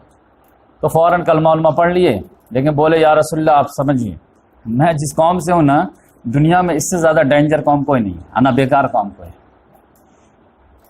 تو میں آپ کو ایک جو ہے پریکٹیکل کرا دیتا ہوں. کیا پریکٹیکل کرا؟ تو میں ابھی گھر میں چھپ جاتا ہوں, یہودی کو بڑے بڑے لوگوں کو تھوڑا بلائیے آپ پھر میرے بارے میں اس سے پوچھئے کہ عبداللہ بن سلام تمہارے نزدیک کیسا آدمی ہے. اب پھر دیکھیے کیا جواب دیتا ہے. اب پھر میں آ کر کے ایمان کا اظہار کروں گا, پھر پوچھے کہ اب کیسا آدمی. تو وہیں پہ انسٹنٹلی جو ہے چینج ہو گمائے. انہوں نے کہا کہ دیکھیے میں گھر جاتا ہوں, آپ بلائیے ان کو. یہودی لوگ آئے تو بولے کہ میں اللہ کا رسول ہوں, یہ ہے بات, ہائے ہلو ہوا. تو پھر محمد صلی اللہ علیہ وسلم نے باتوں ہی باتوں میں پوچھے کہ تمہارے میں ایک عبداللہ بن سلام ہے. ہاں. تو وہ کیسے آدمی ہے تمہارے میں اس سے ملنا چاہتا ہوں. بولے وہ کتنے بہترین, سب سے افضل آدمی ہمارے میں سے, اور اس کے والد سب سے افضل ہے. اب وہ ہمارے سردار ہیں, ان کے والد ہمارے سردار ہیں, ان کا کیا کہنا ہے. تو پکا ہاں, ان سے بہتر تو کوئی ہے ہی نہیں ہمارے میں. وہ بھی ان کے والد بھی. یہ بات ہو ہی رہتی کہ حضرت عبداللہ بن سلام بل سے نکل کے آ گئے. تو ارے تم یہاں چھپے ہوئے تھے؟ کہ ہاں. چھپے ہوئے نہیں تھے کہ اب میں گواہی دیتا ہوں, اشہد ان لا الہ الا اللہ واشہد ان محمدن عبدہ ورسول. یہ جملہ کمپلیٹ بھی نہیں ہوا تھا کہ شرنا و شر آبانا, ہمارے میں سب سے شریر انسان یہ ہے, اس کے والد بھی. عبداللہ بن سلام نے کہا یا رسول اللہ دیکھیں آپ, میں پہلے بولا تھا نا, تو آپ سمجھ جائیے کہ آپ کو کس قوم سے پالا پڑے گا. تو بہت جو ہے سسٹمیٹک اس کو آپ کو سنبھالنا پڑے گا. ان کے بعد کال فیل کوئی بھرم نہیں, کوئی یہ نہیں. معاہدہ کریں گے لیکن اندر سے یہ ہے پوری توڑ دیں گے. تو لہٰذا آپ جو سسٹمیٹک اس کو جو ہے میں آپ کو ایک لائیو ایگزامپل کرا کے دکھا دیا ہوں, تب اپنے حساب سے اس کو جو سنبھالیے. وہ کیسے سنبھالے محمد صلی اللہ علیہ وسلم کہ محمد صلی اللہ علیہ وسلم جو ہے غزوہ بدر سے پہلے 6 مہینہ پہلے سمجھے جب آئے ہیں تو 4 بہترین کام کیے. 4 کام میں ایک کام میں آپ کو بتا جائے, مسجد نبوی تاکہ مسلمانوں کا سینٹر ہو جائے, آنے والے مہاجرین غریب غربا سب وہیں پہ ٹھہرے, سارے پرابلم کا سر مسجد نبوی. ایک یہ ہو گیا کہ جو بھی کہیں سے آنا ہے رہو یہاں پہ. ایک برادر ہوڈ کے ذریعے سے, مواخات کے ذریعے سے جو انصار مہاجرین کا لفڑائی ختم کر دی. مین لوگ بھائی ہو گئے تو پھر آپ کیوں لڑیں گے, تو یہ 2 مواخات ہو گیا. تیسرے نمبر پر محمد صلی اللہ علیہ وسلم نے یہودیوں کو بلا کر کے جوائنٹ ڈیفنس آف مدینہ کر لیے. سارے یہودی تینوں قبیلے کو بلائے اور ادھر سے اوس خزرج کو بلائے. اب بولے کہ دیکھو تم لوگ تو چاہتے ہی تھے کہ ایک بادشاہ ہو جائے, تو بہت اچھی بات ہے, تو آؤ مل کر جل کر کے ایک جوائنٹ ڈیفنس آف مدینہ کر لیتے ہیں. اور اس میں مسلمان ایک اینگل شامل ہو گیا تو اس کو بھی تم شامل کر لو. اور اس میں یہ ہے کہ تم اپنے مذہب کے حساب سے عمل کرو, یہ لوگ اپنے مذہب کے حساب سے عمل کریں گے. لیکن مدینے پہ کوئی اٹیک کرے گا تو سب لوگ ایک یونٹ بن کر کے ڈیفنس کریں گے. تو سب لوگ ہاں یہ تو بہت اچھی بات ہے. اس میں محمد صلی اللہ علیہ وسلم نے ایک رشوت ایسا دی ہے کہ وہ لوگ یہ پکڑے. اس میں آپ سمجھ لیجئے, اور یہ آج پولیٹیکل ایک ٹرم سمجھیے پہلے, تب جو ہے کوئی بھی ریولوشن سمجھ پائیں. پولیٹیکل ٹرم میں ہوتا ہے ایک ہاکس اینڈ ایک ڈوگز. ڈوگز جو ہوتا ہے وہ فاختہ پرندہ, جو بہت چھوٹا سا پرندہ ہوتا ہے, اس کو ڈوگز بولتے ہیں. اور ہاکس جو بولتے ہیں وہ باز شاہین جو ہوتا ہے, جو علامہ اقبال کا فیوریٹ پرندہ ہے, نہیں تیرا نشیمن قصر سلطانی کی گنبد پر تو شاہین یا بسیرا کر پہاڑوں کی چٹونا میں. تو شاہین باز پرندہ جو ہے وہ تازہ شکار کرتا ہے اور وہ بہت پاورفل ہوتا ہے. تو یہ ہاکس اس کو کہتے ہیں, یعنی لڑائی بھڑائی اٹیک کرنا, یہ سر. ڈوگز جو ہے وہ نرم چارہ پرندہ. تو یہ 2 پولیٹیکل ٹرم ہیں کہ ہر خاندان میں, ہر قوم میں اللہ تعالیٰ نے جو ہے یہ 2 طرح کے لوگ پیدا کیے. ہر قوم میں کچھ لڑنے بھیڑنے والے مزاج کے ہوں گے اور کچھ سافٹ مائنڈ کے مزاج. کچھ لوگوں کو لڑنا بھیڑنا بہت اچھا لگے گا, بات بات پہ لڑائے ہوں, اور کچھ لوگ جو ہے صلح پسند ہوں گے, بھائی شریف رہو شریف رہو. یہ ہر جگہ رہتا ہے. اور ہر جگہ جب بھی جنگ ہوگی تو ان دونوں میں پہلے لڑائی ہوگی. آج آپ دیکھ لیجئے کانگریس کا مزاج اور بی جے پی کا مزاج, دونوں تو غیر مسلم ہے, لیکن مسلمانوں کے تعلق سے دونوں کا اوپینین کیا ہے, ایک ڈوگز کا رول ادا کرتا ہے, ایک ہاکس کا رول ادا کرتا ہے. اس طرح ہر قوم میں یہ معاملہ رہتا ہے. تو یہودیوں میں بھی ہاکس تھے اور ڈوگز تھے. تو اب یہ تھا کہ جو ہے محمد صلی اللہ علیہ وسلم جیسے انٹری لیے ہیں تو ایک نیا دین لے کر کے آئے ہیں, یہود کو جو ہے سرنڈر کیے، ختم کیے ہیں، اس کے بیس پہ لائے ہیں. تو آپ یقینی بات ہے کہ یہودی جو پبلک تھی وہ کہے کہ یہ کہاں سے ہے، اس کا جو ہے ایکشن لیجئے تم لوگ. لیکن اتنے شاندار انداز میں جو ہے صحابہ کرام نے ان کا ویلکم کیا تھا کہ یہودی بڑے بڑے جو ہاکس ٹائپ کے تھے ان کو ہمت نہیں ہو پایا کہ ان کے خلاف کوئی جو ہے مہم لانچ کرے. تو اب یہ ہے کہ اپنے جو ہے پبلک کو جو ہے سیٹسفائڈ کیسے کریں. تو اس کے لیے اللہ تعالیٰ نے ایک کام کر دیا، وہ یہ کہ محمد صلی اللہ علیہ وسلم جیسے انٹری لیے ہیں خانہ کعبہ یا مسجد نبوی میں، کہ اپنا قبلہ جو ہے نا وہ مسجد حرام کے بجائے جو ہے نا بیت المقدس کو بنا لیا. جبکہ آپ جانتے ہیں کہ یہ مکہ ادھر ہے، پھر مدینہ آگے ہے، بیت المقدس آگے ہے. تو مکے میں رہتے تھے تو یہاں پہ کھڑے ہوتے تھے تو یہ مسجد حرام بھی سامنے ہے اور بیت المقدس بھی سامنے ہے، تو قبلتین ہو جاتا تھا. لیکن اب یہاں سے مکہ کر کے ہجرت کر کے مدینہ چلے گئے ہیں، بیت المقدس آگے ہے، شمال میں ہے، اور جو ہے مکہ جو ہے خانہ کعبہ ادھر ہے. تو آپ یقینی بات ہے دو میں سے کوئی ایک ہی طرف جو ہے رخ کر سکتے ہیں. محمد صلی اللہ علیہ وسلم کا بہترین ماسٹر اسٹروک مانا جاتا ہے کہ محمد صلی اللہ علیہ وسلم نے مدینہ پہنچتے ہی اپنا قبلہ جو ہے وہ بیت المقدس کو بنا لیا اور ادھر کر کے نماز. جیسے لوگ یہودی لوگ نماز پڑھتے دیکھے کہ قبلہ ادھر ہے، وہ سوچے کہ یہ جو ہے کوئی نیا دین نہیں ہے، یہ ہمارا ہی دین ہے، ہمارے کیمپ فالوور ہے، دیکھو ہمارے قبلے کو فالو کر رہے ہیں. بس یہ ہے کہ مسلکی اختلاف ہے، زیادہ ڈینجر نہیں، کیونکہ قبلہ تو سب سے مین یہ ہے. لہٰذا 16 مہینے تک محمد صلی اللہ علیہ وسلم کی قبلہ ادھر ہی رکھے جب تک کہ جنگ بدر کی تیاری نہیں ہوگی، کنٹینیو.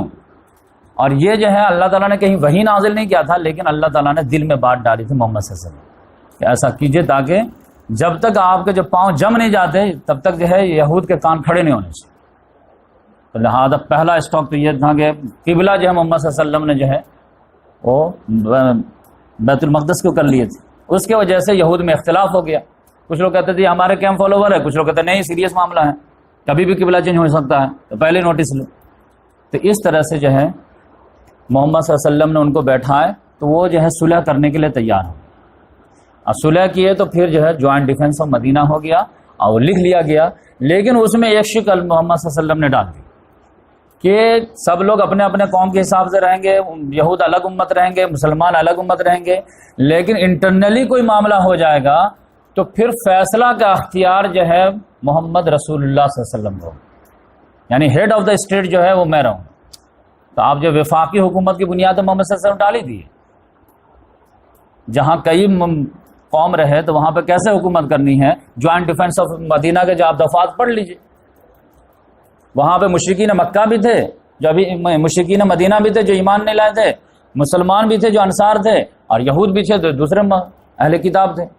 تو وہاں پہ محمد صلی اللہ علیہ وسلم نے کیسے ان سے نپٹا ہے. وہ سارے دفعات ہیں، 50 دفعات ہیں، ایک دو نہیں ہیں. ابھی ٹائم نہیں ہمارے پاس، موٹے موٹے میں آپ کو گنا دیا. تو اس طرح سے یہ 6 مہینے میں یہ 4 کام کیے محمد صلی اللہ علیہ وسلم. نمبر 1 مسجد نبوی کے کنسٹرکشن آف ماسک، نمبر 2 مواخات brotherhood, number 3 joint defence of Medina یہود کے ساتھ، اور نمبر 3 جوائنٹ ڈیفنس کے تیار کرنے کے لیے ماسٹر اسٹاک کے قبلہ کو جو ہے ادھر بنا لی. اب جب 6 مہینہ ہو گیا تو ربیع اول میں جو ہجرت ہوئی ہے، تو ربیع الاول، ربیع الثانی، جمادی الاول، جمادی الثانی، رجب، شعبان، 6 مہینہ گزرا ہے. 6 مہینے کے اندر یہ چاروں کام ہو گئے. اس کے بعد محمد صلی اللہ علیہ وسلم کو لگا کہ اب میرا قدم جم گیا ہے، تو اب یقینی بات ہے جس کام کے لیے میں آیا ہوں وہ کام شروع ہونا چاہیے. شروع کیا ہے؟ کام کیا ہے؟ کام یہ ہے کہ اللہ کی زمین پر اللہ کی حکومت. بار بار اللہ تبارک و تعالیٰ جو ہے جہاں تھوڑا سا بھولتے تھے فوراً آیت نازل، هو الذی ارسل رسولہ بالہدی ودین الحق لیظہرہ علی الدین کلہ ولو. وہی اللہ جس نے اپنے رسول کو بھیجا ہے ٹوٹل ہدایت کے ساتھ، ٹوٹل دین حق کے ساتھ، تاکہ اس کو ادیان باطل پہ غالب کیا جائے. پھر جب سیریس ہو جاتا. تو اب مسئلہ کیا تھا کہ اللہ کے دین کو اللہ کی زمین پر غالب کرنے سے سب سے پہلے جو کام ہے وہ کیا ہے کہ خدا کی زمین پر جو خدا کا گھر ہے، جو بتوں کا اڈا بن گیا ہے، اس کو پہلے صاف کیا جائے. جہاں بڑی گندگی ہے وہاں پہ ہاتھ لگایا جائے، اور توحید کو سینٹر کو پہلے صاف کیا جائے، پھر وہاں سے اس کو بیس بنا کر کے آگے لانچ کیا جائے. تو پہلا ٹارگٹ، شارٹ ٹارگٹ تو تھا کہ لبریشن آف مکہ. لیکن مکے والے اتنا آرام چارہ تو تھے نہیں کہ اتنا آسانی سے ہٹ جائیں گے. لیکن ان سے جنگ کا تو اعلان ہو ہی چکا تھا جب وہ ہجرت کی رات میں جو 11 نوجوان تلوار لے کر کے آ گئے تھے، تو ان کے طرف سے تو اعلان جنگ ہو چکا تھا. محمد صلی اللہ علیہ وسلم کو تو اللہ نے بچا لیا کسی طرح. تو ادھر سے اعلان جنگ ہو چکا ہے تو پھر یقینی بات ہے سامنے والے کی طرف سے بھی آپ اعلان جنگ کے لیے تیار رہیے. تو اس لحاظ سے اپولوجیٹک انداز اختیار کرنے کی کوئی ضرورت نہیں ہے. ہجرت کے رات ہی جو ہے مطلب جس روز سے محمد صلی اللہ علیہ وسلم نبی بنے اس طرح سے اس روز سے ہی جو ہے وربل جو ہے جنگ شروع ہو چکی تھی. اور جس روز ہجرت کے راستے تو جو فزیکل جنگ شروع ہو گئی تھی وہ تو تلوار لے کر کے آ ہی گئے تھے, بس نہیں مار پائے. تو اب یقینی بات ہے کہ آپ سامنے والے کو نہیں مار پائے تو اب اس کو موقع ملے گا تو وہ آپ کو مارے گا. تو آپ یہ نہیں کہیں گے جنگ کا اعلان نہیں ہوا, جنگ کا اعلان تو تم خود کر چکے اٹیک کر کے. تو اس لحاظ سے محمد صلی اللہ علیہ وسلم کے ہاتھ مضبوط تھے کہ تم تو ہم پہ اٹیک کرنے کے لیے پوری تیاری کر چکے ہو, 100 لوگوں کا اونٹ کا انعام رکھ چکے ہو, سارے لوگوں کو نوجوانوں کو پیچھے دوڑا چکے ہو, تو ہم نے ہاتھ نہیں آئے اس لیے تم بچ گئے. تو اب ہمارے ہاتھ آؤ گے تو ہم تم کو نہیں چھوڑیں گے. تو آپ سمجھ جاؤ کہ تم کو ہم کیسے بتاتے ہیں. تو یہ رمضان تک جو ہے 6 کام ہو گئے. رمضان کے بعد محمد صلی اللہ علیہ وسلم اپنا جو ہے ملٹری جو ہے مہم کا آغاز کیا, اور جنگ بدر سے پہلے 6-8 مہم روانہ کیے محمد صلی اللہ علیہ وسلم. 4 میں خود گئے ہیں اور 4 میں جو اپنے صحابہ کو بھیجے. 8 مہم کے نتیجے میں 9واں مہم میں جو ہے جنگ بدر ہو گئی. اس لحاظ سے 8 مہم میں آج بتاؤں گا اور 9واں مہم جنگ بدر جو ہے نیکسٹ ہفتے بتاؤں گا. ٹائم مل گیا تو آج ہی بتا دوں گا. اس میں آپ سمجھ لیجئے کہ وہ بھی ریزن کیا تھا, پہلے مائنڈ بنا لیجیے. معاملہ یہ تھا کہ محمد صلی اللہ علیہ وسلم جو مکے پہ اٹیک کرنا, کیونکہ محمد صلی اللہ علیہ وسلم کے پہ یہ ذمہ داری تھی, کیونکہ یہ مدینے میں آرام سے جو ہے ڈے بائی ڈے لوگ مسلمان ہوتے جاتے, آرام سے بادشاہ بن گئے رہتے. سب لوگ تو بادشاہ تسلیم کر لیے تھے, یہود بھی مان گئے تھے, مشرکین بھی مان گئے تھے, مسلمان بھی مان گئے تھے. لیکن مسئلہ یہ تھا کہ ٹھنڈی چھاؤں میں آنے کے لیے تو آپ کو بھیجا نہیں گیا ہے, آپ کو تو دین غالب کرنا ہے. اور دین غالب کرنے کا پہلا ٹارگٹ جو ہے مکہ کو لبریٹ کیجیے. تو مکہ میں تو جو ہے جنگجو لوگ بیٹھے ہوئے ہیں, تو جنگ کے بغیر تو وہ تو سننے والے نہیں ہیں, کیونکہ محمد صلی اللہ علیہ وسلم نے کہا کہ میں تو 13 سال تو ان کو سمجھا کر کے پریکٹیکل میں خود سمجھایا ہوں, تو یہ تو مانے نہیں. تو اب تو یہ بس جو ہے سیدھے انگلی سے گھی نہیں نکلنے والا, اب ٹیڑھا ہی کرنا پڑے گا. لیکن اب ٹیڑھا کیا جائے تو کیسے کیا جائے؟ اس میں ایک پلاننگ یہ تھی محمد صلی اللہ علیہ وسلم کی کہ مجھے جو ریولوشن لانا ہے دنیا میں وہ دنیا کے ریولوشنری سے الگ لانا ہے. اور اس میں کیا چیز ہے؟ 2 چیز, کہ بلڈ لیس ریولوشن مجھے لانا ہے, یعنی ایسا انقلاب لانا ہے جس میں کم سے کم انسانی جان کا نقصان ہے, نمبر 1. اور نمبر 2, حدود حرم کا بٹا بھی نہ لگے اور جو ہے حرم آزاد بھی ہو جائے. یہ 2 بہت ٹارگٹ. اب یقینی بات یہاں پہ تو ہے کہ 500 مجاہد تیار ہو گئے, جا کر کے اٹیک کرتے تھے, جو ہوتا دیکھا جائے گا. لیکن وہاں پر اگر جا کر کے لڑتے ہیں تو پھر حدود حرم میں لڑائی ہوتی ہے جو اللہ تعالیٰ کو پسند نہیں. تو اب یہ تھا کہ کسی طرح سے جو ہے یہ لوگ وہاں سے نکل کر کے آئے, اب پھر ہم جو ہے ان کو اپنے ایریا میں جو ہے ہاف طاقت میں بھی جو ہے سامنے والوں کو ڈیفیٹ دیا جا سکتا ہے اگر وہ اپنا ایریا چھوڑ کے آیا تھا. تو اب یہ جو ہے اسٹریٹجی تھی محمد صلی اللہ علیہ وسلم کی کہ تم کسی طرح نکلو وہاں سے, آؤ تم میدان میں. اب ہم تیار ہو گئے. اب کیا رہتا ہے کہ اگر آپ کسی محلے پہ اٹیک کرنے جاتے ہیں تو وہاں کے عورتیں, بچے, جو چاہنے والے نہ چاہنے والے سب میدان میں آ جاتے ہیں.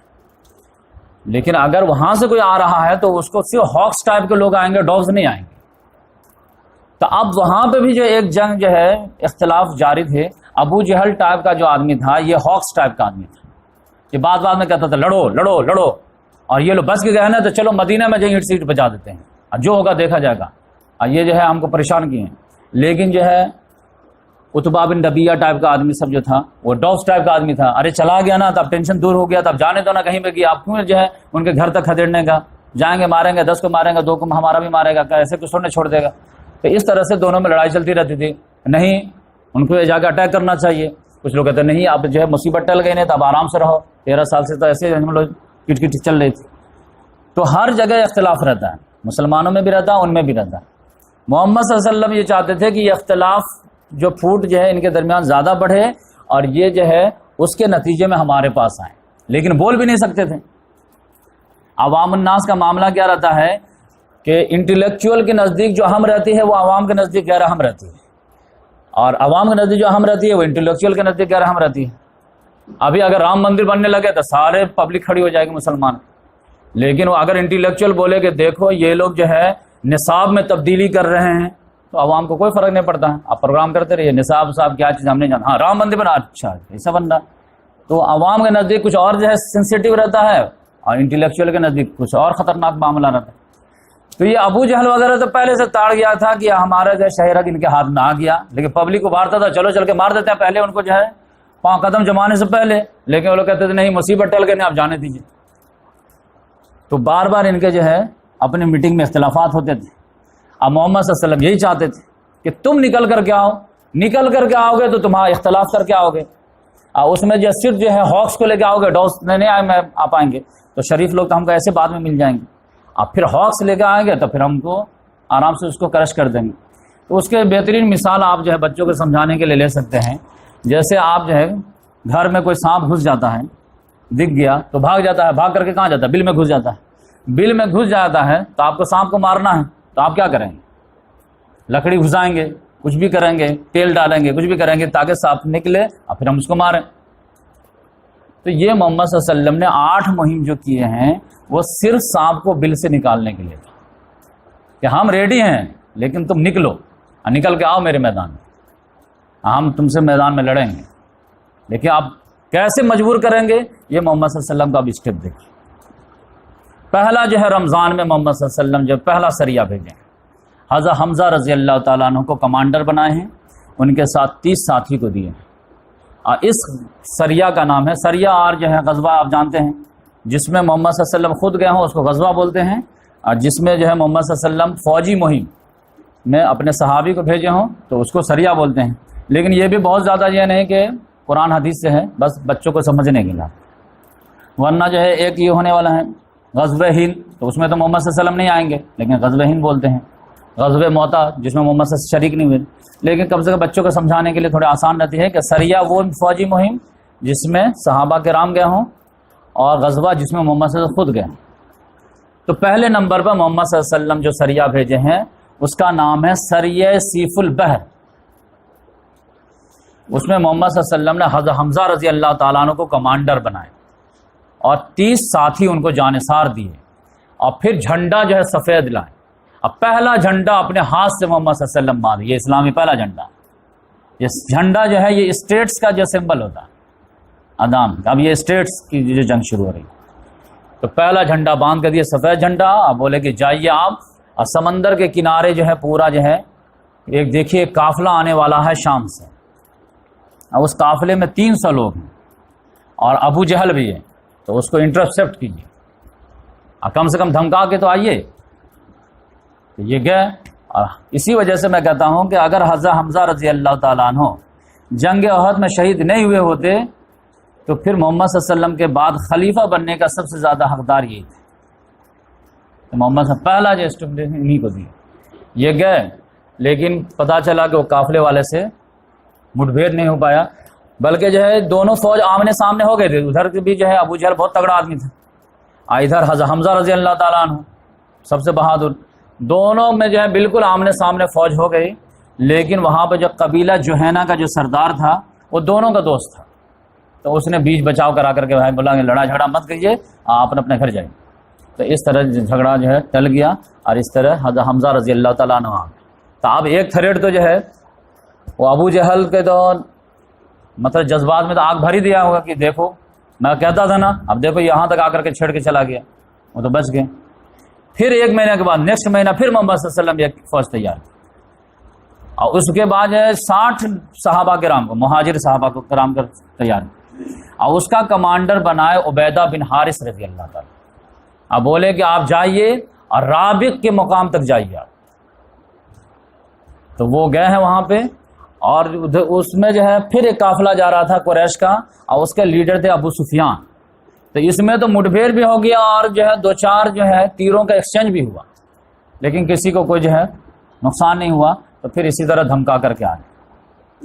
تو اب یہ میسج دیا جا رہا ہے کہ میں تمہارے اکنامیکل بلاکیٹ کر دوں گا، تمہاری شہرک دکھتی رکھ ہمارے ہاتھ میں آ گئی ہے، اب تم کو ماننا پڑے گا، اب وہ دن گئے تمہارے، اب تاکہ یہ اندر سے بخلا کر کے نکلے وہاں سے، لیکن یہاں وہ جا کر کے چلاتا تھا، لیکن پارلیمنٹ میں جب پاس نہیں ہو پاتا تھا، نہیں ابھی جو ہے نہ یہ نہیں۔ پھر محمد صلی اللہ علیہ وسلم نے ایک تیسرا بھی بھیجا، اور یہ تیسرا جو تھا، لیکن رمضان کے بعد شوال آیا تھا، رمضان میں بھیجے، شوال میں ذی قعدہ آ گیا، ذی قعدہ ذی الحجہ محرم 3 مہینے میں جنگ حرام ہے، جنگ نہیں کر سکتے، حج کے لیے جو ہے حرمت والا مہینہ ہے. تو محمد صلی اللہ علیہ وسلم نے صرف 20 لوگوں کا دستہ تیار کیے اور سعد بن ابی وقاص کو بولے کہ آپ جو ہے خرار تک جائیے، 80 خرار کے آگے مت جائیے گا، خالی آپ واچ کر کے پریسنس جو ہے شو کر کے آپ آ جائیے، کیونکہ یہ مہینہ میں جنگ تو ہو نہیں سکتی ہے، لیکن اپنی موجودگی جو آپ یاد دلائیے کہ تم انڈر تھریٹ ہو تو نکلو باہر. تو یہ گئے ہیں، رات میں سفر کرتے تھے، دن میں چھپ جاتے تھے، رات میں سفر کرتے تھے، دن میں چھپ جاتے تھے. 5 دن کے بعد پہنچے خرار پہ تو پتا چلا کہ جو قافلہ کو پیچھا کرنا تھا وہ نکل چکا تھا. تو بولے کہ آپ خرار سے آگے بڑھنے تو محمد صلی اللہ علیہ وسلم بولے نہیں، تو واپس آ گئے. تو یہ 3 ہوا لگاتار، رمضان، شوال، ذی قعدہ. پھر ذی الحجہ میں تو یقینی بات ہے کہ اشہر حرم میں سے ہیں، تو اس کو محمد صلی اللہ علیہ وسلم نے چھوڑ دیے. پھر جو ہے محرم بھی چھوڑ دیے. پھر جیسے ہی اشہر حرم ختم ہوا ہے تو پھر محرم کے بعد سفر آیا ہے، اب 2 ہجری اب ہو گیا، پہلا 1 ہجری اب 2 ہجری، کہ محمد صلی اللہ علیہ وسلم بولے کہ اب میں خود جاؤں. اب گئے ہیں تو ابوا کے مقام پہ، اب اس کو بولتے ہیں غزوہ ابوا یا غزوہ ودان، اور ودان تک گئے ہیں محمد صلی اللہ علیہ وسلم. لیکن جو قافلہ کو پیچھا کرنا تھا وہ نکل گیا تھا. تو نکل گیا تو پھر وہاں پہ جو ایریا والے لوگ تھے، بنو زمرے والے لوگ، ان سے محمد صلی اللہ علیہ وسلم نے نو وار پیکٹ کر لی، بلکہ دوستی کر لی کہ اگر تم پہ کوئی اٹیک کرے گا تو ہم تمہارے مدد کے لیے آئیں گے، ہم پہ کوئی آئے گا تو تم ہمارے آؤ. تو محمد صلی اللہ علیہ وسلم کا جو یہ ملٹری جو ہے مہم چلتے تھے، اس کے 2 ریزن ہوتے تھے. ایک تو تھریٹ بار بار کنٹینیو جائے قریش کو تاکہ وہ تنگ آ کر کے جو ہے نکلے وہاں سے، اور نمبر 2 اکنامیکل بلیکڈ کریں یا پھر جو پولیٹیکل آئسولیٹ کریں ان کو، کیونکہ پورے جزیرہ نما عرب پہ کون چھایا ہوا تھا؟ سپر پاور جو ہے قریش کا تھا، سپرمیسی ان کی تھی. اب محمد صلی اللہ علیہ وسلم جاتے تھے اور اگر قافلے والے مل گئے تو اس کو تھریٹ دے دیے، اور نہیں ملے تو وہاں کے جو قبیلہ ہے ان سے دوستی کر لیے کہ بھائی آپ ہمارے دوست بن جائیے، ہمارے الہ بن جائیے، ہمارے قریش سے دشمنی ہے، آپ ہمارا ساتھ دیجیے تب برے وقت میں ہم آپ کا ساتھ دیں گے. لیکن اگر وہ لوگ مان گئے تب تو محمد صلی اللہ علیہ وسلم کی تعداد بڑھ گئی اور قریش کی تعداد گھٹ گئی، تو اور زیادہ نقصان. اگر سامنے والا نے کہا نہیں قریش بہت بھاری یہ ہے، سپر پاور ہے، ہم کو ڈر لگتا ہے، تو پھر محمد صلی اللہ علیہ وسلم دوسری ریکویسٹ رکھ دیتے تھے. تو اگر تم کو قریش سے ڈر لگتا ہے تو تم نیوٹرل ہو جاؤ، نہ ہمارے دشمنی کرو نہ قریش کی دشمنی کرو، نہ ہمارے دوست بنو نہ قریش کے بنو، آئسولیٹ ہو، نیوٹرل ہو جاؤ. ہاں نیوٹرل ہم بنے، نہیں تو ابھی ہم سے جنگ کرنے کے لیے تیار رہو. اگر نیوٹرل بن جائیں گے، نیوٹرل بننے میں بھی محمد صلی اللہ علیہ وسلم کا 50% فائدہ تھا کہ زون آف پولیٹیکل انفلوئنس قریش کا ڈیکریزنگ ہو رہا. 10 الائے تھے اب 9 بچ گئے، 9 تھے اب 8 بچ گئے. اس طرح سے جو محمد صلی اللہ علیہ وسلم ہر اس میں جو ہے کم کرتے، اگر الائے بن گئے تو ڈبل ان کا نقصان ہوا، تو ادھر ایک گھٹا ایک ادھر بڑھا، اگر ادھر نہیں بڑھا تو ادھر ایک گھٹا. اس لحاظ سے محمد صلی اللہ علیہ وسلم خود گئے اور یہ کر گئے. پھر 5ویں نمبر پر محمد صلی اللہ علیہ وسلم پھر خود گئے، اور یہ اس بار جو گئے ہیں غزوہ بوات، وہاں پہ بھی گئے ہیں. اور پھر محمد صلی اللہ علیہ وسلم کو جو وہ قافلہ جو ملنا تھا وہ نہیں ملے، لیکن وہاں پہ جو ہے پھر 15 دن کے بعد جب محمد صلی اللہ علیہ وسلم پھر واپس آ گئے. پھر 6 نمبر پر جو ہے ایک معاملہ ہو گیا کہ قریش کا ایک آدمی تھا، اس کا نام تھا کرز بن جابر فہری. وہ جو ہے تنگ آ کر کے، غصے میں آ کر کے کیا کیا، مکے سے آیا اور مدینہ کے چراگاہ پر جو ہے سائڈ میں جو مدینہ کے اطراف میں تھا اس پہ جو ہے لوٹ مار کر کے چلا گیا. جو کچھ جانور وغیرہ چل رہے تھے اس کو ذبح کر دیا، لوٹ مار کر دیا، بھاگ گیا. محمد صلی اللہ علیہ وسلم کو پتا چلا، فوراً جو ایکشن لیے 70 صحابہ کو تیار کیا، کہا اس کا پیچھا کرنا ہے. پیچھا کیے لیکن وہ بہت تیزی سے بھاگ گیا. محمد صلی اللہ علیہ وسلم اس کا جو ہے وادی صفوان تک جو ہے، سین سے صفوان وہاں تک پیچھا کیے، لیکن وہ ریچ سے باہر نکل گیا. تو محمد صلی اللہ علیہ وسلم نے وہیں پر جو ہے جو قبیلہ تھا اس سے معاہدہ پھر کر لی کہ بھائی جب آئے ہیں تو اتنا فائدہ تو ہو جانا چاہیے. تو اس طرح سے جو 6 معاملہ یہ ہو گیا. پھر جو 7واں جو معاملہ ہوا ہے وہ ذیل و شعرہ. وہ ذیل و شعرہ میں کیا ہوا کہ مکے والے جو ہے تنگ آ گئے کہ دیکھو یہ 6 مرتبہ یہ اٹیک کیے، ہم کو بچ گئے.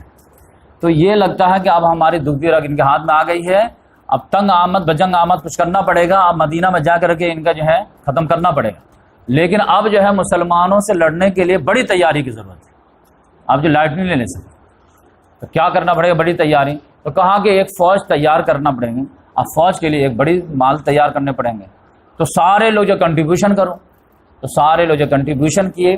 پھر مسلمان مہاجرین جو بھی چیز چھوڑ کے گئے تھے مکے میں، سب کو کہا کہ سب جو ہے کیپچر کر لو. اور سب کو کیپچر کیے اور سارے لوگ جو اپنا کنٹریبیوشن دیے اور پھر ایک بڑا سا اثاثہ تیار کیا گیا، کیپٹل تیار کیا گیا، اور اس کے بعد بولا گیا کہ ابو سفیان کہ تم اس کو لے کر کے جاؤ، شام جاؤ اور اس کی تجارت کر کے لے کر کے آؤ، بہت بھاری کیپٹل ہے، تو جو بھی اس کا منافع ہوگا، جو بھی بکے گا تو اس کو کوئی ہاتھ نہیں لگائے گا، وہ مال جو ہے وہ ایسٹ فکس ہو جائے گا مسلمانوں سے جنگ بدر لڑنے کے لیے۔ اچھا ٹھیک ہے، تو بہت بڑا اثاثہ لے کر کے یہ نکلا، محمد صلی اللہ علیہ وسلم کو رپورٹنگ ہو گئی یہ نکلا ہے، محمد صلی اللہ علیہ وسلم نے جو ہے لیے اور کہا کہ پیچھا کرو اس کا، 200 جو ہے مجاہدین کو لیے اور پیچھا کیے، لیکن ذوالعشیرہ کے مقام تک پہنچے ہیں کہ وہ پتہ چلا کہ وہ قافلہ نکل گیا، محمد صلی اللہ علیہ وسلم یہ تو بال بال بچ گیا، یہ ہاتھ لگ جاتا تھا تو اچھے دن آ جاتے ہمارے، لیکن وہ نکل گیا تھا۔ اور یہی وہ قافلہ تھا جو بعد میں جب آنے لگا ہے اور پھر محمد صلی اللہ علیہ وسلم کو رپورٹنگ ہوئی کہ وہی قافلہ جو جاتے وقت بچ گیا تھا اب آتے وقت آ رہا شام سے اور جو ہے مدینہ کراس کرے گا، تو اس کے لیے محمد صلی اللہ علیہ وسلم نکلے تھے، جس کے نتیجے میں جنگ بدر ہو گیا۔ وہ قافلہ تو بچ گیا لیکن اس کے نتیجے میں جنگ بدر ہو گیا، جو نیکسٹ ہفتے ہم بتائیں گے آپ کو۔ تو اس لحاظ سے جو ہے 7واں جو ہے ایسے ہو گیا۔ 8واں جو معاملہ تھا اس نے تو اور بھی جو ہے آگ پہ پیٹرول چھڑک دیا، اور یہ آپ سمجھ لیجئے کہ مکے میں ہاکس اینڈ ڈاگز میں لڑائی چل رہی ہے، آرگو چل رہا، کر دینا چاہیے نہیں کرنا چاہیے، کر دینا چاہیے نہیں کرنا چاہیے۔ اب ہر جو ہے مہم کے بعد جو ہے ہاکس کا دعویٰ مضبوط ہو رہا ہے اور ڈاگز جو ہے دبتے جا رہے ہیں، لیکن یہ جو 8واں تھا اس نے تو جو ہے ہاکس کے جو ہے بالکل پاورفل بنا دیا، اور پاورفل کیا بنایا کہ اس کا نام ہے سریہ نخلہ۔ اس کا تو آپ سنیں گے بھی تو مزدار ہے یہ۔ محمد صلی اللہ علیہ وسلم نے فرمایا کہ عبداللہ بن جہش رضی اللہ تعالیٰ عنہ کو بلائے، ادھر آئیے، اور ان کو 11 ساتھی اور دیے، ٹوٹل 12 ہو گئے، اچھے اونٹ دیے، کیونکہ اکنامکلی بہت کمزور ہوتے جا رہے تھے، اونٹ کم سے کم ہوتا جا رہا تھا۔ بولے دیکھے 2 آدمی پہ 1 اونٹ دے رہا ہوں میں، اور ابھی تک جتنا بھی جو ایکسپیڈیشن ہوا ہے نا وہ مدینے کی طرف ہوا ہے، اس بار ہم آپ کو کہہ رہے ہیں کہ آپ کو جو طائف کی طرف جانا ہے، اور طائف جو ہے رائٹ سائڈ میں مکے کے، اگر آپ شمال کی طرف دیکھ رہے ہیں اور 60 کلومیٹر دور پہ ہے۔ ان کو بولے کہ دیکھو میں آپ کو ایک چٹھی لکھ کر کے دیتا ہوں، اور یہ بند چٹھی ہے، اس کو کھولنا مت، اور طائف کے راستے میں 2 دن سفر کرتے رہو کنٹینیو، 2 دن 48 گھنٹہ جب ہو جائے نا تو وہاں پہ کھڑے ہو جانا، اور کھڑے ہونے کے بعد جو ہے یہ میری چٹھی کو پھاڑنا اور پھر پڑھنا، اور پھر اس میں جو لکھا ہونا اس پہ عمل کرنا، بس آمنا صدقنا۔ وہ لیے اور 11 ساتھی کو لیے اور پھر باری باری جو ہے چلتے رہے، 1 اونٹ پہ 2 آدمی، 1 اونٹ پہ 2 آدمی۔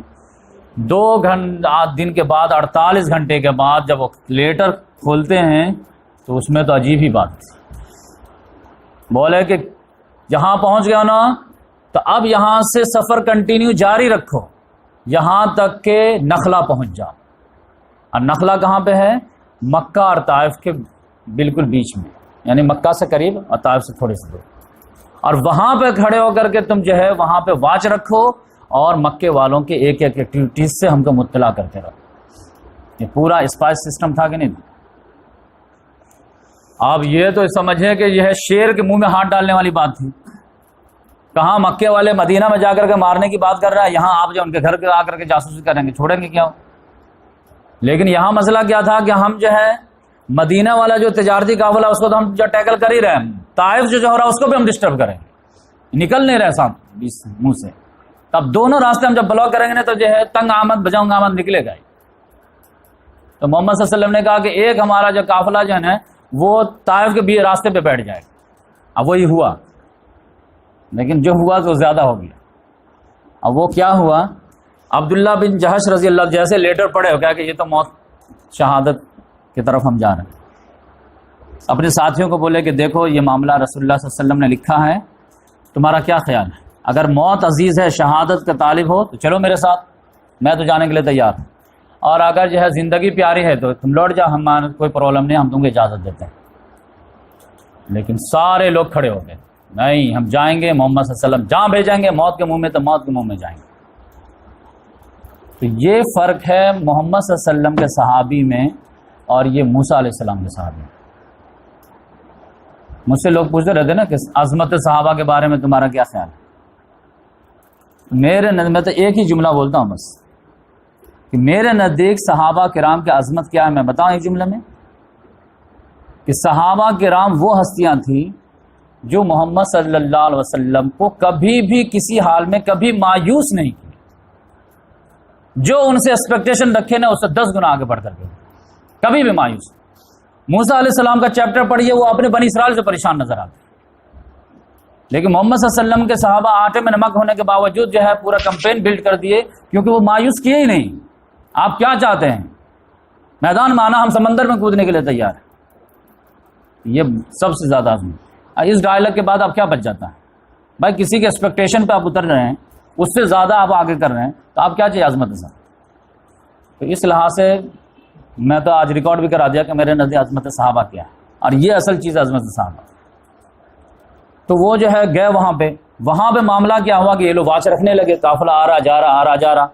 ایک دن کیا معاملہ ہوا کہ ایک قریش کا چھوٹا سا قافلہ گزرنے لگا، جیسے شکاری کو جو ہے ایک میمنہ گزرنا شروع کر، اس میں صرف 4 لوگ تھے۔ ان کا نام یہ تھا عمرو بن حضرمی، دوسرا نام تھا حکیم بن کیسان، تیسرا نام تھا عثمان، چوتھا نام تھا نوفل۔ 4 آدمی تھے، اور جو ہے تجارتی قافلے میں ساز و سامان بہت زیادہ تھا، چمڑے کا سامان، کشمش، تجارتی سامان بہت زیادہ۔ اب ان لوگوں کو تو دشمنی تھی پہلے دن سے، ڈکلیئر وار تو ہے ہی پہلے سے۔ اب یہ ان کے پاس سے گزر رہے ہیں، یہ لوگ دیکھے ارے اتنا زیادہ قافلہ گزر رہا ہے، ایک دم اونٹ پہ لدا ہوا سامان، اور محافظ سے 4 لوگ، ہم لوگ جو ہیں 12 لوگ ہیں۔ 12 لوگ میں 2 لوگ بچھڑ گئے تھے، سعد بن ابی وقاص اور ان کے ساتھی، ان کا اونٹ گم ہو گیا تھا تو وہ پیچھے رہ گئے، تو 10 لوگ بچ گئے تھے۔ کیا کہ پھر بھی 10 لوگ تو ہم لوگ ہیں، اور ایک آدمی 100 کے برابر ہیں، تو اس لحاظ سے اس سے 4 آدمی ہیں، تو کیا کریں؟ اٹیک کر دیں کیا؟ اور پھر محمد صلی اللہ علیہ وسلم کو سرپرائز دیں گے کہ گھر میں جا گھس کے مار کے آیا ہیں؟ ہاں کیا کریں؟ لیکن ایک پرابلم آ گیا۔ کہا کیا پرابلم؟ کہا معلوم ہے آج کون دن ہے؟ کہاں کون سا دن ہے؟ کہا رجب کی آخری تاریخ ہے آج، وہ بھی 29 کا چاند نہیں ہوا تھا، 30 کا تو آٹومیٹک مطلب ہونا ہی ہونا ہے۔ تو اب یہ ہے کہ کل جو ہے شعبان آ جائے گا، تو شعبان میں تو جنگ جائز ہے، تو آج رات بھر ویٹ کر لیتے ہیں، اب مغرب بعد یہ اٹیک کر دیں گے۔ لیکن ان لوگوں کو لگا کہ اگر مغرب تک آپ جو ہے صبر کریں گے نا، تو یہ لوگ جو ہے حدود حرم میں داخل ہو جائیں گے۔ ابھی عاشر حرم میں داخل ہیں، اور اگر آپ 5-6 گھنٹہ انتظار کیے تو قافلہ چل رہا ہے، تو دھیرے دھیرے جو ہے یہ حدود حرم میں چلے جائیں گے، تو حدود حرم میں بھی نہیں مار سکتے، تب کریں تو کریں کیا؟ تو لوگوں نے کہا کہ ارے دیکھا جائے گا، پہلے جو ہے اتنا بہترین گولڈن اپرچونٹی ہے، گو ہیڈ۔ عبداللہ بن جہش رضی اللہ عنہ کہا ہاں چلو، لہذا ایک لیے تیر مارے، عبداللہ بن حضرمی کا الٹ کے گر گیا تھا۔ اب پھر جو نوفل تھا وہ بھاگ گیا، سب چیز چھوڑ چھاڑ کر کے، یہ دونوں جو سرنڈر کر دیا، عثمان اور جو ہے حکیم، ان دونوں کو پکڑ لائے، پورا قافلہ کو لائے، آئے دم جشن مناتے ہوئے نعرے تکبیر اللہ اکبر کرتے ہوئے آئے دم۔ اب جب یہ آئے ہیں تو یہ لوگ تو سوچے کہ شاباشی ملے گی، لیکن محمد صلی اللہ علیہ وسلم کہے کہ یہ کیا کر کے آئے، تم کو تو میں خالی واچ رکھنے کے لیے بولا تھا۔ لیکن محمد صلی اللہ علیہ وسلم بولے کہ یہ جو ہے مال غنیمت بھی سائڈ رکھو، یہ بھی رکھو، میں تم کو اس لیے نہیں بھیجا تھا۔ لیکن کوئی جو ڈسپلنری ایکشن بھی نہیں لیے، اس کا مطلب یہ ہے کہ بہت بڑا بھیانکر جرم بھی نہیں کیا، بس یہ کہ پسند نہیں کی۔ لیکن یہ چیز جو ادھر جو ایک آدمی جو بھاگ کے چلا گیا تھا نوفل، وہ مکے میں جا کر کے واویلا مچا دیا۔ اب واویلا ایسا مچایا، کہا کہ دیکھیے ہم لوگوں پہ اٹیک ہوا ہے، اور اٹیک ہوا ہے تو کس نے کیا ہے؟ مدینہ کے مسلمانوں نے کیا ہے، اور وہ بھی رجب کی آخری تاریخ میں کیا ہے، جبکہ رجب کی تاریخ میں جو ہے جنگ کرنا حرام ہے، باپ کے دشمن کو بھی مارنا حرام ہے، اور یہ ابراہیم علیہ السلام کی جو ہے دور سے چلا آ رہا ہے، اور یہ لوگ جو ہے انہوں نے بٹا لگایا اس کو۔ آپ جو ہے ہاکس ٹائپ کے جو تھے ان کو تو ایک دم دعوے دار مضبوط جو ہے پروپیگنڈا کرنے کا یہ نبی ہو ہی نہیں سکتے، یہ کیسے نبی ہیں؟ نبی ہوگا تو کبھی اپنے فالوور کو کہے گا کہ عاشر حرم میں لڑائی کرو، عاشر حرم کا مذاق اڑاؤ، بس یہ ہے دنیا داری ہے، یہ ہے وہ ہے، ایسا نہیں ہو سکتا ویسا نہیں ہو سکتا، اور اللہ رسول کی بات کرتے ہیں، اور جو ہے دین ابراہیم کی بات کرتے ہیں، عاشر حرم میں لڑائی کرتے ہیں، اور ہمارے آدمی کو مار دیا۔ ہمارے سینکڑوں سال سے یہ ریتی رواج ہے کہ باپ کے دشمن کو بھی ہم تلاشتے رہتے ہیں، لیکن نظر آ جاتا ہے تو عاشر حرم میں نہیں مارتے، نہ حدود حرم میں مارتے ہیں، انہوں نے کیسے مار دیا؟ تو محمد صلی اللہ علیہ وسلم بھی سائلنٹلی جواب دے کہ بھائی ہم بھی نہیں چاہتے تھے، لیکن یہ ہمارے جذباتی نوجوان تھے، مار دیے۔ لہذا وہ لوگ اس چیز کا اتنا پروپیگنڈا کیے کہ مسلمان انڈر انفلوئنس آ گئے۔ تو پھر اللہ تبارک و تعالیٰ کو انٹرفیئر کرنا پڑا، وہی نازل کر دی۔ اب وہ وہی نازل کیے جو میں آپ کے سامنے آج شروع میں تلاوت کیا تھا۔ اللہ تعالیٰ نے لیا سائڈ ان 10 نوجوانوں کا، کہا یسألونک عن الشہر الحرام قتال فیہ، یہ لوگ آپ سے سوال کرتے ہیں کہ اشہر حرم کے بارے میں قتال کرنا کیسا ہے، پروپیگنڈا کرتے ہیں۔ تو اسلامی جواب دیجئے ان کو، قل قتال فیہ کبیر، آپ کہہ دیجئے کہ اشہر حرم میں، حرمت والے مہینے میں قتال کرنا نو ڈاؤٹ بہت بری بات ہے، اچھی بات نہیں ہے، لیکن اپنے گریبان میں تو جھانک کے دیکھو، جن کے گھر شیشے کے ہوتے ہیں دوسرے گھر پہ پتھر کیوں مارتے ہیں؟ وَصَدٌّ عَن سَبِيلِ اللَّهِ، اپنے جرم گنو، اللہ کے راستے سے روکنا، وَكُفْرٌ بِهِ، اور اللہ کے ساتھ انکار کرنا، وَالْمَسْجِدِ الْحَرَامِ، اور لوگوں کو مسجد حرام میں عبادت سے روکنا، وَإِخْرَاجُ أَهْلِ مِنْهُ، اور وہاں کے باشندوں کو وہاں سے نکال باہر کرنا، اکبر عند اللہ، اللہ کے نزدیک یہ اس سے زیادہ بڑا جرم ہے۔ یہ نظر نہیں آتے تم کو؟ تم اشہر حرم میں جو ہے، حدود حرم میں جو ہے، خانہ کعبہ کے اندر جو لوگوں کو مارتے تھے کہ نہیں مارتے تھے؟ محمد صلی اللہ علیہ وسلم سجدے میں کہتے تو اوجھری ڈالے تھے کہ نہیں ڈالے تھے؟ تو یہ اپنے کارنامے تم کو یاد نہیں ہے، اور مسلمان سے ایک جو ہے بائی مسٹیک ہو گیا تو اس کو پراپر جو ہے دین کا اصول بنا کے رکھ دیے۔ پھر اللہ تعالیٰ نے ایسا جملہ بولا کہ کسی عالم کو سمجھ ہی میں نہیں آتا، والفتنۃ اکبر من القتل، فتنہ قتل سے بھی بڑا ہے۔ اب آپ سمجھیے فتنہ کیا چیز ہے۔ ہمارے نزدیک بھی بڑا سے بڑا آدمی یہ سمجھتا ہے کہ قتل و غارت جو ہے یہ بہت بڑی دنیا کے سب سے، لیکن اللہ تعالیٰ کیا کہتا ہے، والفتنۃ اکبر من القتل، فتنہ قتل سے بھی زیادہ بڑی چیز ہے۔ وہ فتنہ آپ ڈیفائن کیجئے، آپ کیا ہے؟ تو میں اس کو آرام سے ڈیفائن کر دیتا ہوں، اللہ کی زمین پر غیر اللہ کی حکومت، یہ سب سے بڑا فتنہ ہے۔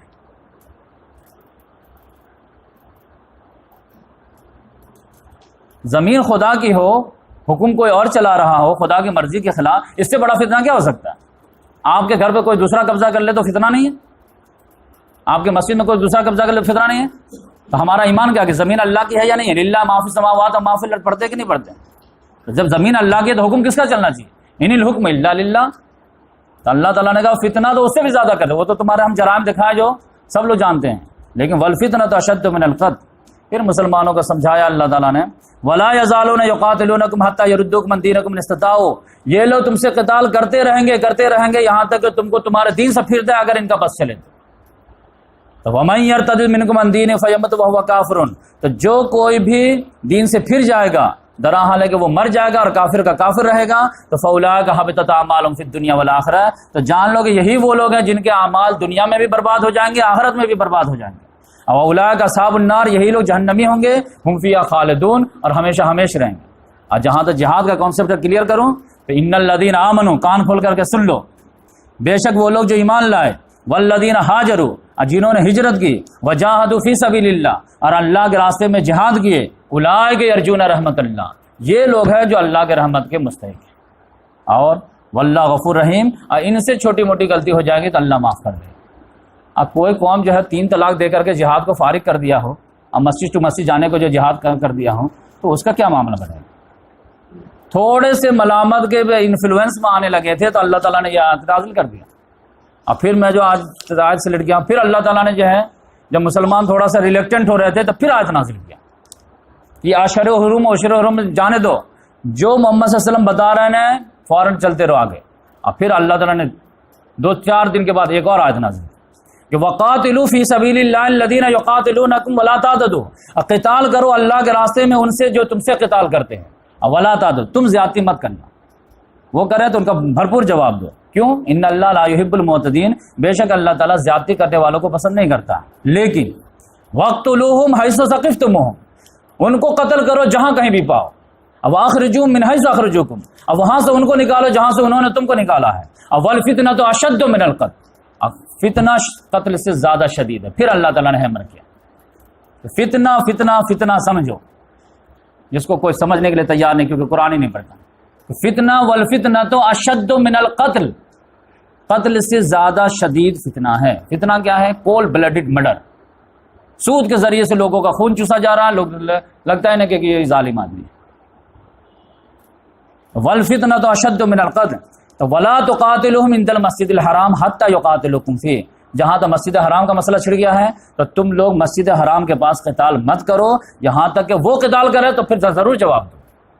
یہ نہیں کہ ہاں مسجد حرام میں 2 تھپڑ مارا تھا یہ گال کے بجائے دوسرا گال، نہیں، اگر وہاں پہ وہ قتال کرے تو تم بھی کرو، وہاں پہ وہ جو ہے نہ کرے تو تم بھی نہ کرو.